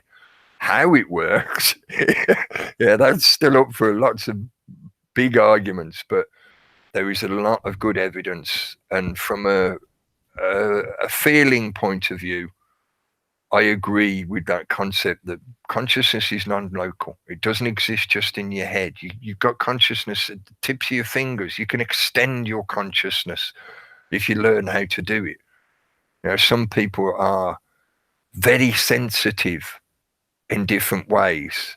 And I think that's an example of how their sense of self is more than just the limitations of where their skin defines the separation of the body from everything else. Yeah. And it adds into what I was saying about the kind of fractal emanation of the same thing. We're all a point within the same thing, a fractal reiteration of the same thing. Religion. I was going to say religion when you mentioned before. You know, that's the one that just puts the box on your head. You know, that's the one that shuts you away from yourself, and that sets up boundaries. Most of them do. Not all of them do. Well, I suppose I'm contradicting myself. They all do, but some of them have looser boundaries than the others. Like Islam is very hardly defined. Yeah, it's quite strictly defined, which is why a lot of people have called for a reformation of Islam. Yeah, but something like Hinduism, very loose. Yeah, very loose boundaries to Hinduism. I think as well with religion, you've got to look at how they have their priests. Islam, I don't know how it is, but you know, I go into internet cafes sometimes and I see Arabs, and you know, they're watching preachers, and after them, they're talking about it with each other. Yeah. Now, you know, in Christianity, you're not really supposed to do that so much. Yeah, the priest is your connection to the higher. Yeah, and different religions. I would imagine it's not quite the same in Islam. It's a hard religion, but anybody can be a priest, basically. Yeah, or anybody can have an opinion that would be listened to by others. Well, that's all it is, really. It's just another man's thought or woman's thought, then turned into this religion or pick one doctrine, indoctrinated into you. This is what I think, and it's written down by scholars at the time and people of that, you know, ilk who could write and stuff, you know, and put it all down, and that's what it was. Basically, it's whether you choose to want to like fall into that indoctrination or not. It never resonated with me ever throughout my whole life. You know, I mean, I flirted with it up to a point, you know, where I was a kid, and there was times when I went to church and did that sort of nonsense for a bit, which I did. I was bored out of my head, you know, didn't want to do that, didn't feel interested in it at all. It was interesting up to a point, but then no, didn't feel drawn to things. I always would go with my heart and feel what I was drawn to. And religion was definitely not one of them. So it's kind of, you know, onto a good one there, I think, really going forward. But yeah, so I didn't pick one. I picked none. So that in and of itself, you know, and I agree with you. I think I was pretty much the same growing up. I was in the, I think, I'm trying to remember how old I was. I was probably only about 9 or 10, something like that. My mum and dad joined me up to the boys' brigade. Yeah. So that involved going to Sunday school and doing Bible class and stuff like that, which, you know, I really didn't like it, so I didn't do it for long. And when I was in the Scouts, there's a certain element of, it wasn't exactly demanded of you, but there was an expectation that you would attend some church events. You know, you'd turn up for some of the big events and whatever. Yeah. But what I was going to say is that's it's emanating the element of absolutism again, of it's throwing the baby out with the bathwater. Yeah, because there's a lot you can benefit from interacting with people who may themselves have aligned themselves for whatever reason to a particular religion, but that doesn't mean they're bad people necessarily. Yeah. In the same way, I suppose what I'm trying to say is that it depends on the situation. You might encounter one church that's got a bunch of people in it that are typically like we're describing, they're dogmatic, robotic, indoctrinated, determined that it will be this way or else, or, that's it. Where you can meet another group of people following exactly the same religion that have a much more open attitude to things, are much more realistic and pragmatic and, directly involved with people. So I suppose I'm just being wishy-washy, but I just want to, make the point that that kind of absolutist restriction is problematic, or it creates problems, and it erodes trust and it erodes confidence in each other to such a point that it benefits the system. I think this is why they like promoting things like the oh God, what's the name of them? The Something Baptist Church. The one in the USA that hates the fags and, comes out protesting and that, you're homosexual, you're going to burn in hell. Southern Baptist. That's it. Baptist, no, not the Mormons then. Sorry. But something that's a bit extreme. And that's a bit extreme. It's not like they're cutting off babies' foreskins or anything like that. Yeah. It's only a little bit extreme maybe, but my point being the system likes to propagate that and remind people of things like that, so that then you think, oh, well, are all Baptists like that? Does that mean I just completely exclude anyone then that I encounter that says they're a Baptist because I've seen those people and they're doing that kind of crazy shit? Yeah, and I also think the new group was coming along that would reject religion anyway because of its, and that's what has happened, doesn't it? That people the New Age church. That's New what Age, I call it. People have moved on to the New Age bullshit, and spiritual bullshit thrown in with that as well. Because there's good stuff, like you say, but there's that. There is definitely a lot of good info in that area. It's just that it's had a massive fucking pile of shit dumped on top of it. Exactly. Well, one of the best parts of the New Testament, I think, are the letters from to various, and they're not letters to churches; they're letters to schools. Yeah, I mean, the apostles have been taught something, and they were going around teaching others. And so many churches don't have that anymore. You mentioned a church service, Peter, but did the priest mention that by saying a prayer with your eyes closed, you're in a different state of mind than if you're saying it out loud, or if you're all saying it together or all singing together? You're in different states of mind. You're in different social, you're in a different state of being, doing the various things that you do during a church service. But I think they've forgotten that. They don't realise how important it is for training the mind to go through these different exercises. As meditation, you'd know about that. You can repeat a word out loud, or you can repeat it inside your head. It's a very different state of mind. Yeah, and when you look into religion, and especially Christianity and especially Catholic religion and things of this nature, it's very dark.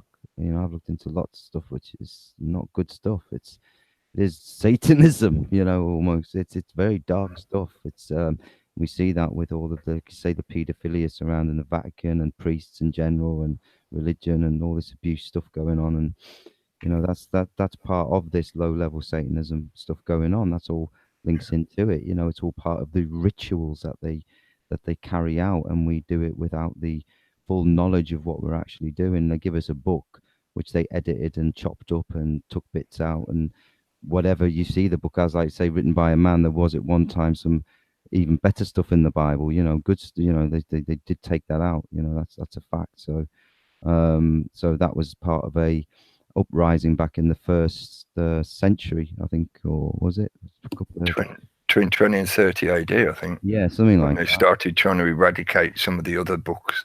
Exactly, because people were beginning to get to click and to catch on that I don't need this book. Actually, I can, this has set me. This has told me a bit more about, like you say, spirit and flesh and all the rest of it, all the good stuff, the stuff to set you free, and you don't need the the control system around you and all the rest of it.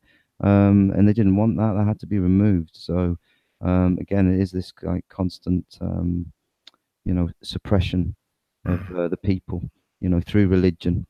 And by not telling you the full truth of what's really happening and what's really, you know, what really goes on with things. And you know, you kept in the dark, like we've always said.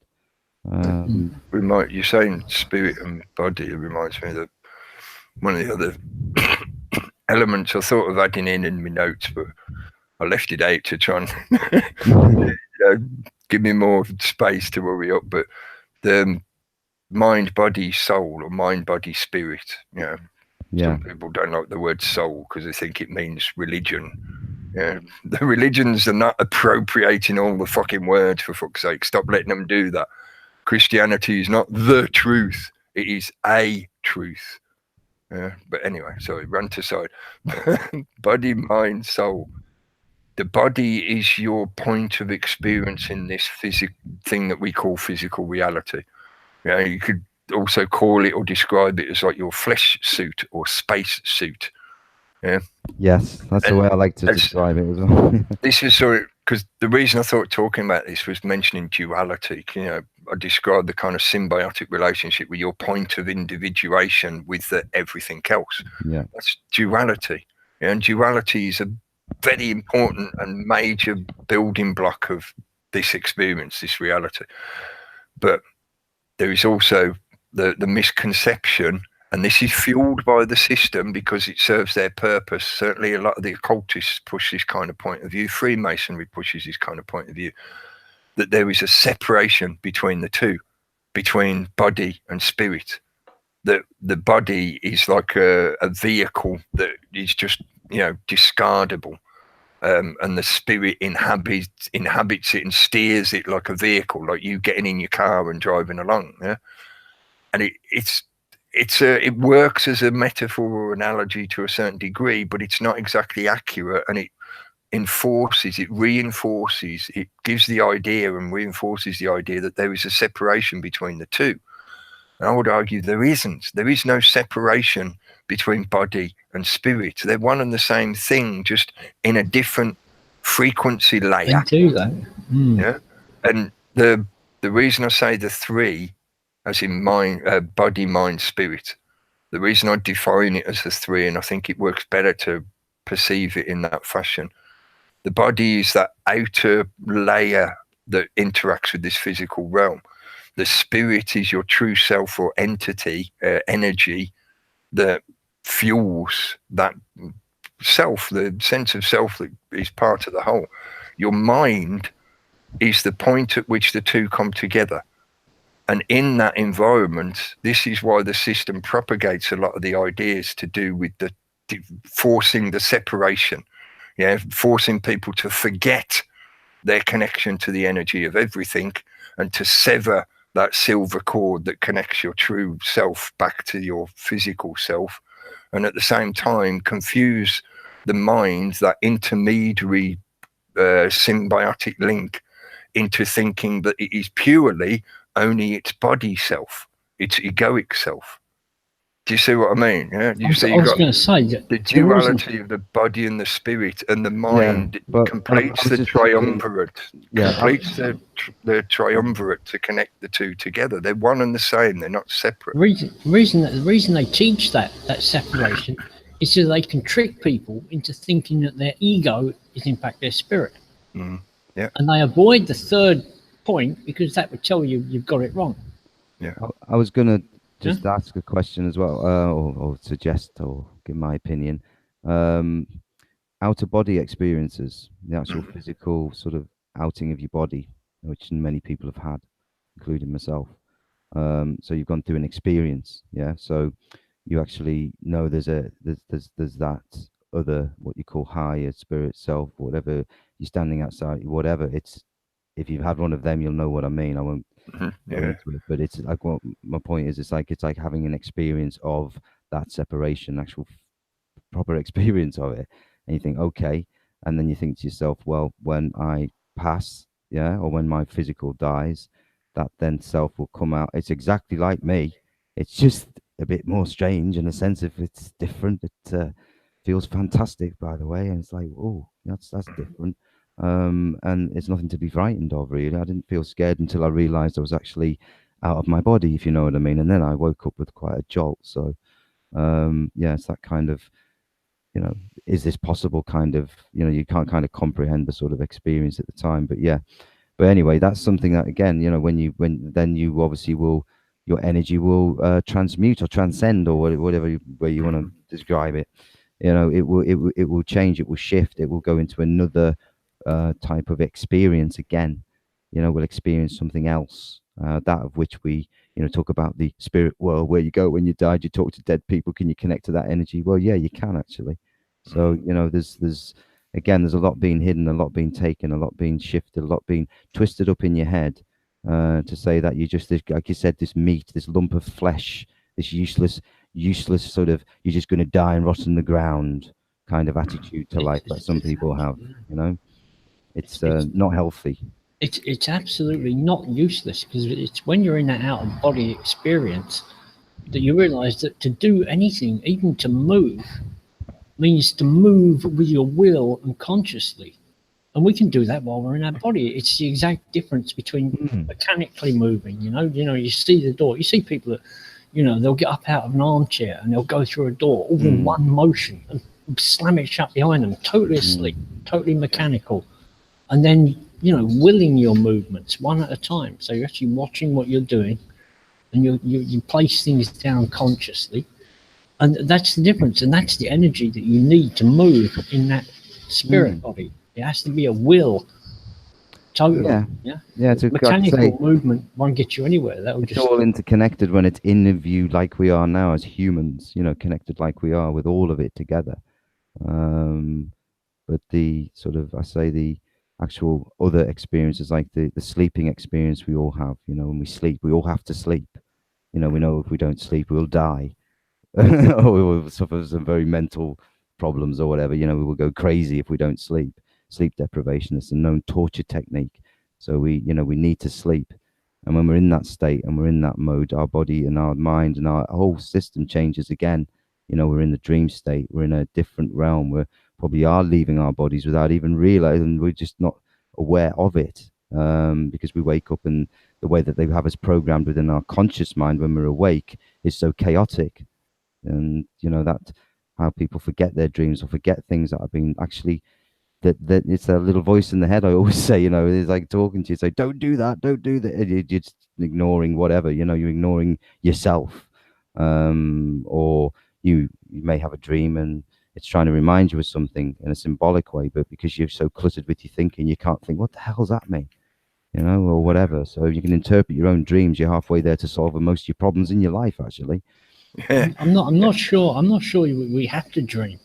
I mean, there was a time when I was really getting high on the consciousness thing, and I had a few nights where I didn't sleep at all. But man, the kind of meditative state I was in was very, very difficult to hold on to. Yeah, I'm sure the materialist. Yeah, I saw my dreams as thoughts going through their little process that they would have done. Yeah, it's. I'm sure the materialists would love us to believe that you don't need to dream, because then, and they've already started towards some of this, right? And I've seen bits over the years that sort of agree, well, not so much agree, but talk about the kind of things like you're suggesting, yeah, where it's suggested that if it wasn't for things such as REM, rapid eye movement sleep phase, which is when you do most of your dreaming, yeah, and it's what they call a shallow layer of sleep. It's not full deep sleep when you're in REM. And that's when you get most of the movement of the DMT going through your brain. Usually when it gets saturated, that's then when you go into full deep sleep, and, you know, your physiology goes into like suspended animation. But they argue that if we didn't really waste that time in REM sleep and we just go straight to deep sleep, people would get the physical rest they require in less time. So, you know, if we can figure out the ways to do this, you can sleep for an hour and it would be the equivalent of 8 hours sleep. Huh? And you can add quite a lot of anecdotal, not just anecdotal, there's also recorded data to go with this, but anecdotal evidence of a lot of people, especially people in supposed positions of power or important, well-known people, who notoriously survived on very little sleep. Maggie Thatcher did it. Winston Churchill did it. Loads of them who live extremely active, require, you know, lives that require a hell of a lot of their time and attention, and they're doing stuff. They seem to be able to do this sleep pattern where possibly what they were doing were just going straight into deep sleep because they were so exhausted, and that deep sleep would give them like 4 to 5 or 6 hours rest, and then boom, they'd be straight back up again. Or maybe they switch their batteries off, you know, because they're clones, really. You know? Yeah, allow the battery to fully discharge before recharging. They're not real people. Yeah. But it's something that I disagree with, because your dream life is very important to your waking life.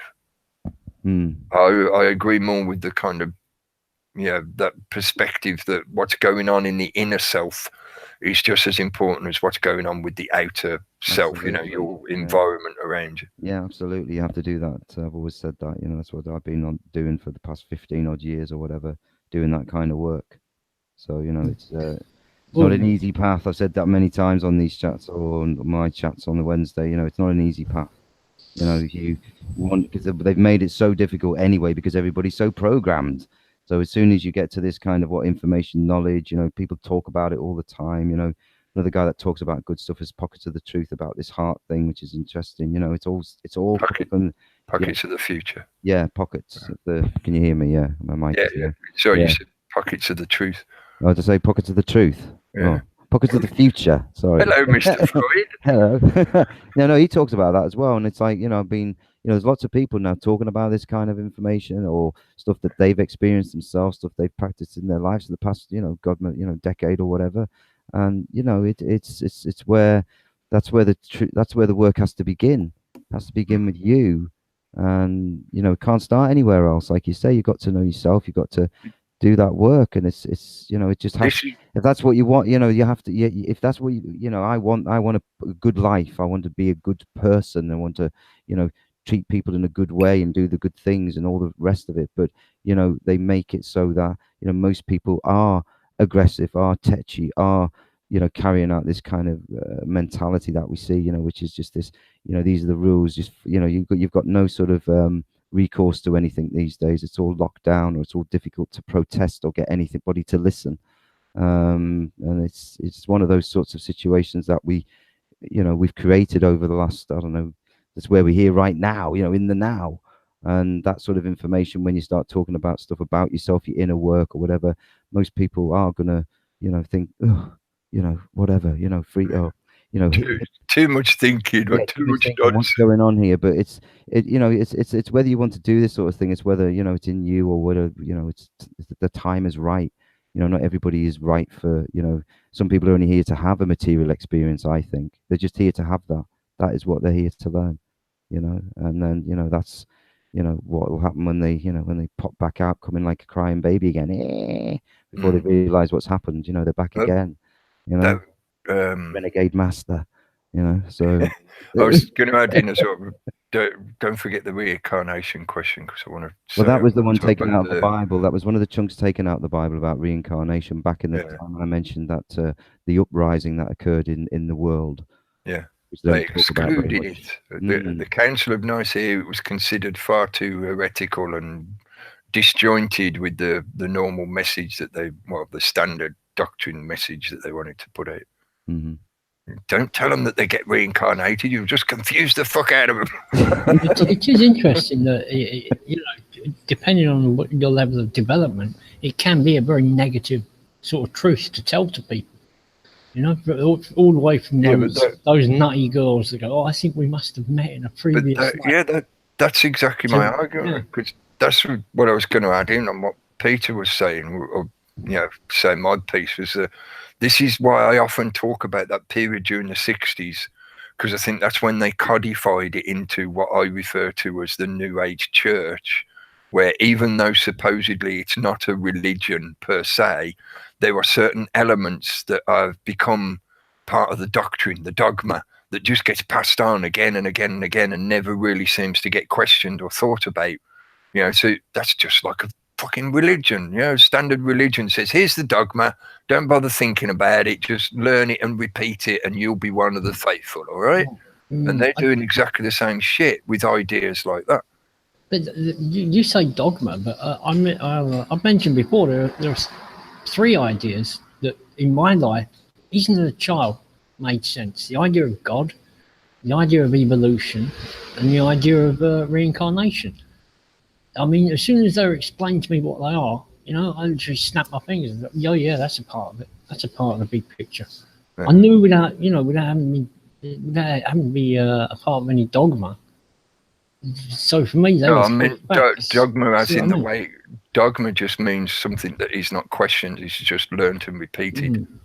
That's all I meant. And not that it's incorrect as dogma. Dogma doesn't necessarily mean the information is incorrect. It just means that it's not questioned, it's just passed on again and again and again.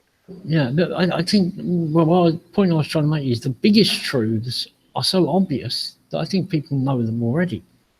They just have to be reminded that they know them already. Yeah.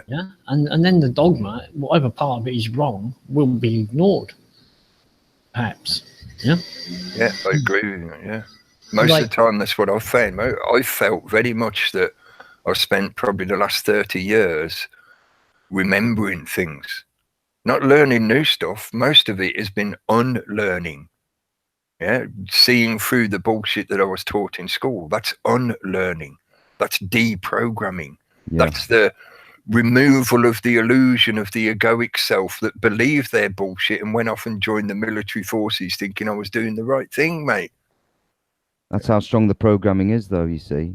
And, you know, especially when the youth, the young, you know, coming through now, and it's easy to get loads to still join the forces and do that thing because they've had that programming of the gaming world and everything else that's put on them through Hollywood films, and you know, that kind of fueling the testosterone in the men sort of stuff, you know, when they're kids, and getting them to fight, and you know, all that stuff they do to the male. Most of it is, it's not truly unavoidable, but it's very difficult to avoid it because of the infrastructure that's been set up.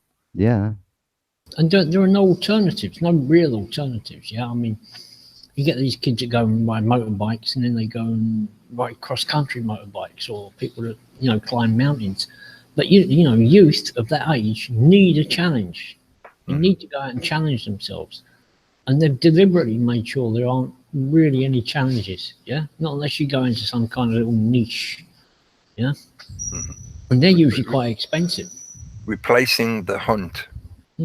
I mentioned this before we went on air. I think it's relevant at this point. Yeah, the methodology of giving people something else to do now, because you no longer are required to go out into the forest to get your own food. So you don't need to perform the hunt.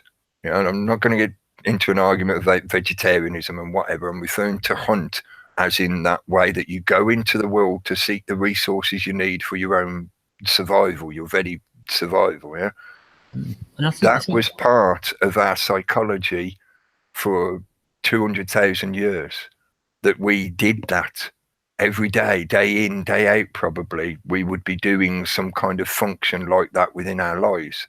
So now we're in a situation where they've set up this infrastructure where those kind of things are delegated to others, so you don't have to go out and hunt anymore. So instead, they give you other things to fulfill that innate natural desire to perform that function. So I can say back when I was a kid, there was an element of that in my head when I decided to go and join the forces. Yeah, you're given a target, and now you've got the target, you can direct your energy like the arrow. Yeah, you know, like the classic analogy of the arrow fired at the thing. They give us targets deliberately to put our energy into. In some ways, some of the leftists are more manly than, say, the Proud Boys, because some of the leftists, they're the ones that go out and do body piercing. Because I was watching that film Apocalypta, yeah, about the Mayans and that. And these people are scarring themselves and giving them great big earrings, and they're putting sticks through their lips. And this is a mark of manhood. This is a mark of coming of age. Yeah, dealing with the pain. You know, it's not self-harming, is it? It's yeah, whatever. It's Abuse. jewelry. But you know, you see people a lot of tattoos now and that. That's what they're trying to hope for. You know, they're trying to undergo the pain so they can say, "I've achieved something." Mm-hmm. Yeah, and you find out a lot more among the lefties than the righties. As if they've gone out on the hunt and Yeah. they're representing the pain or the physical need to go through that process, you know, the exhaustion, the pain, blah, blah, blah. And it's been represented in a symbolic fashion by something else, like a piercing or tattoo. Or even things like adrenaline sports. They do the same thing. They're fulfilling that same instinctual need to set a target, go out and achieve it, and you get that sense, that rush of success in the thrill of danger and the involved in the activity. Or death. Yeah, possibly. Yeah. Like the crazy selfie thing. See, I think that's why some of their meme tactics work so well, because they link in onto those base drives, and it's just that they replace a natural, organic, healthy way of expressing that base drive with something that is unhealthy, inverted, you know, all that kind of thing. Yep. And look at all the perversion stuff that's going on. Yeah? Yep. And I know that's where, for a lot of Christians, they'll immediately step up and go, "Oh yeah, it's Satanism. There you go, it's Satanism." Yeah, okay, being pedantic, yeah, you can call it Satanism because it's a reversal, but stop insisting that your version of the interpretation is the only one that can be accepted, because otherwise you're doing exactly the same as the bad people that you claim to want to deal with, the agents of Lucifer. It's the same fucking problem. Before I forget as well, one thing I wanted to mention about reincarnation, because I know when the other night we were chatting off air and I mentioned it then. When you mentioned it earlier, I thought it was worth saying it again now live. I've got a bit of a weird way of interpreting it. I don't know, weird, or I don't hear it that often. I've heard a few people talk about it this way, but not many people do. I think it's a bit of a misinterpretation because people are still tripping over a human-centric perception. So quite commonly, a lot of the evidence you'll find about past lives, when people go through like hypnotic regression and talk about who they used to be and all that kind of stuff, inevitably a large percentage of that data, that information, will be them referencing how they used to be somebody else in particular at a certain time in the past. And often it's usually somebody that is important for one reason or another.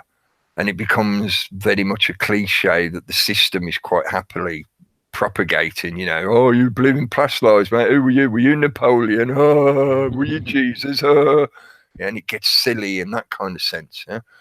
But I think that's because for a lot of people, they're still stuck or tripping over the human-centric requirement of the question or the variable within that question. And for me, over the years, I've come to see it more as, well, it's not that I've been somebody in particular at a certain period in the past.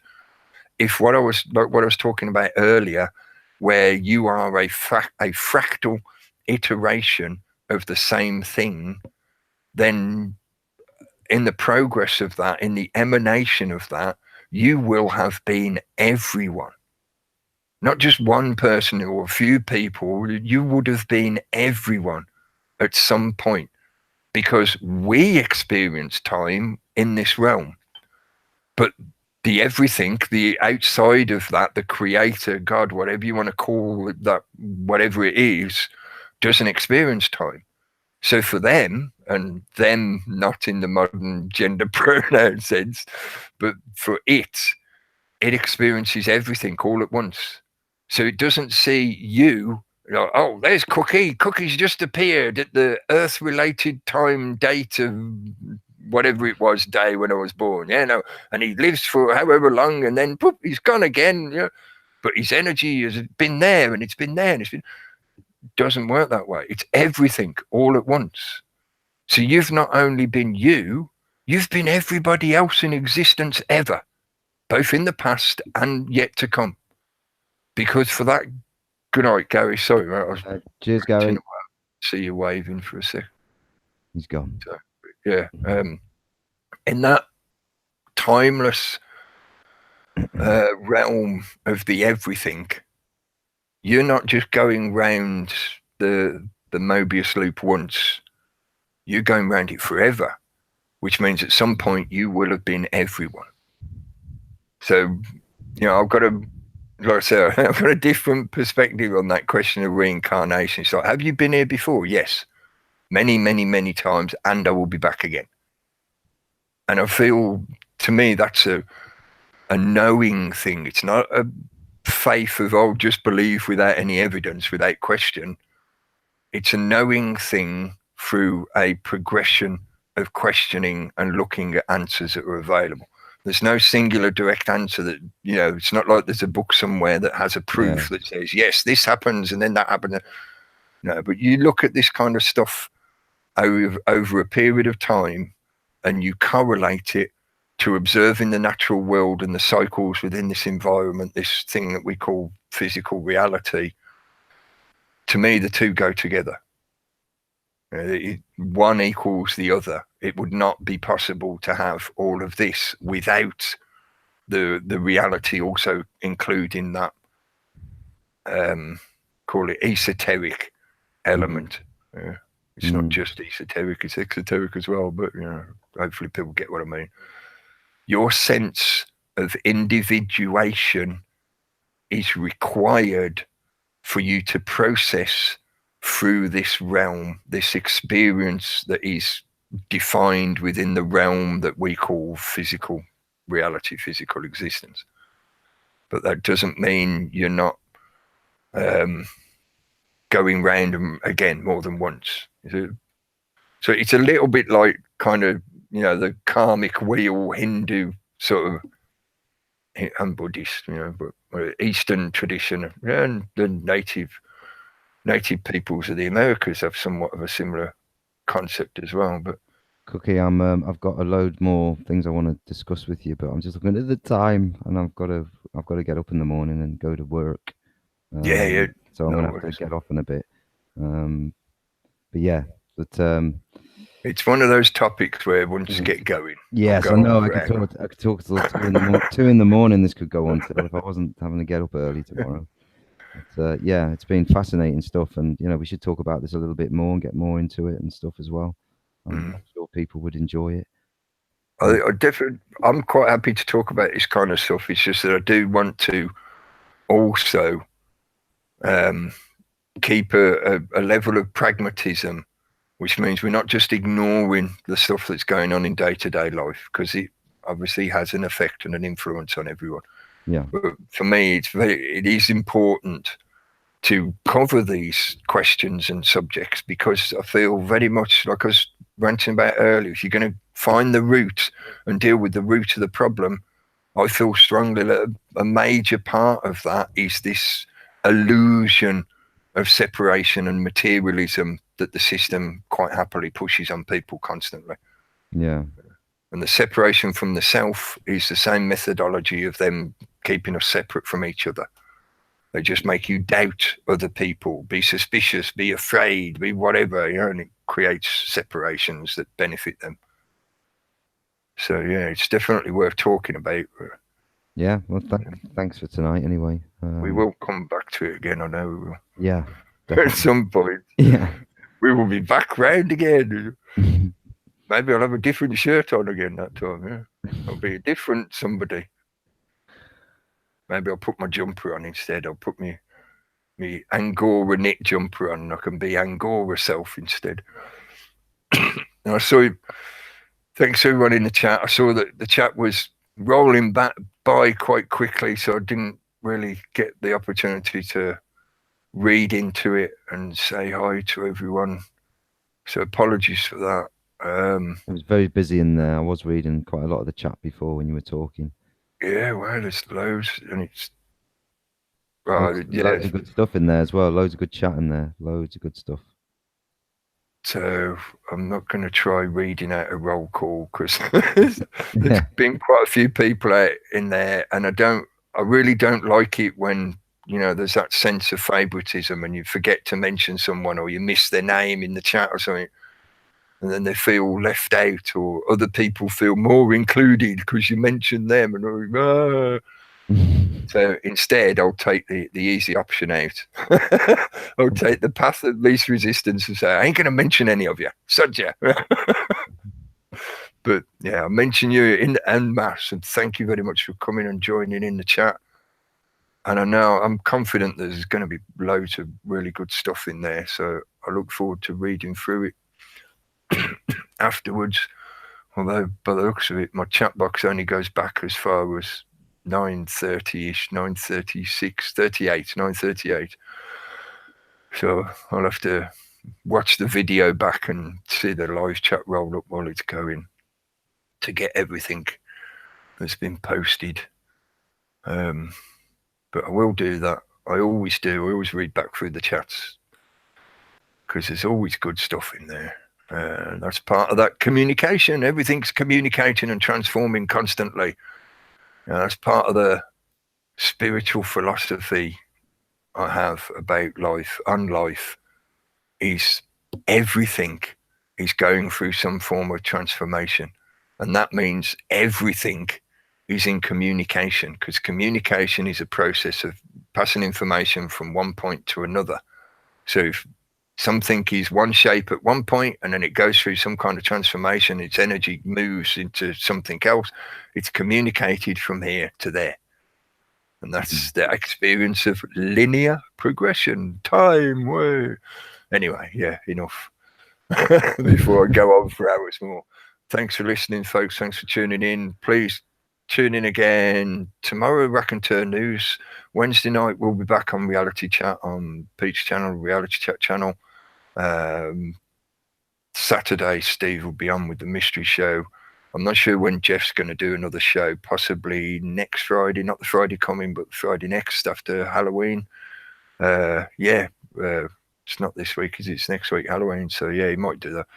And there's plenty of other good stuff out there, folks. Please don't throw the baby out with the bathwater, but don't fall for the bullshit either. You know, don't fall for the shit of people constantly trying to get you in fear argument mode where you pick a leader, pick a champion and start fighting with everybody else over that champion. I'm sure you've all heard it all before. Thanks again for tuning in. Catch you again soon, folks. Cheers, Cookie. Thank you.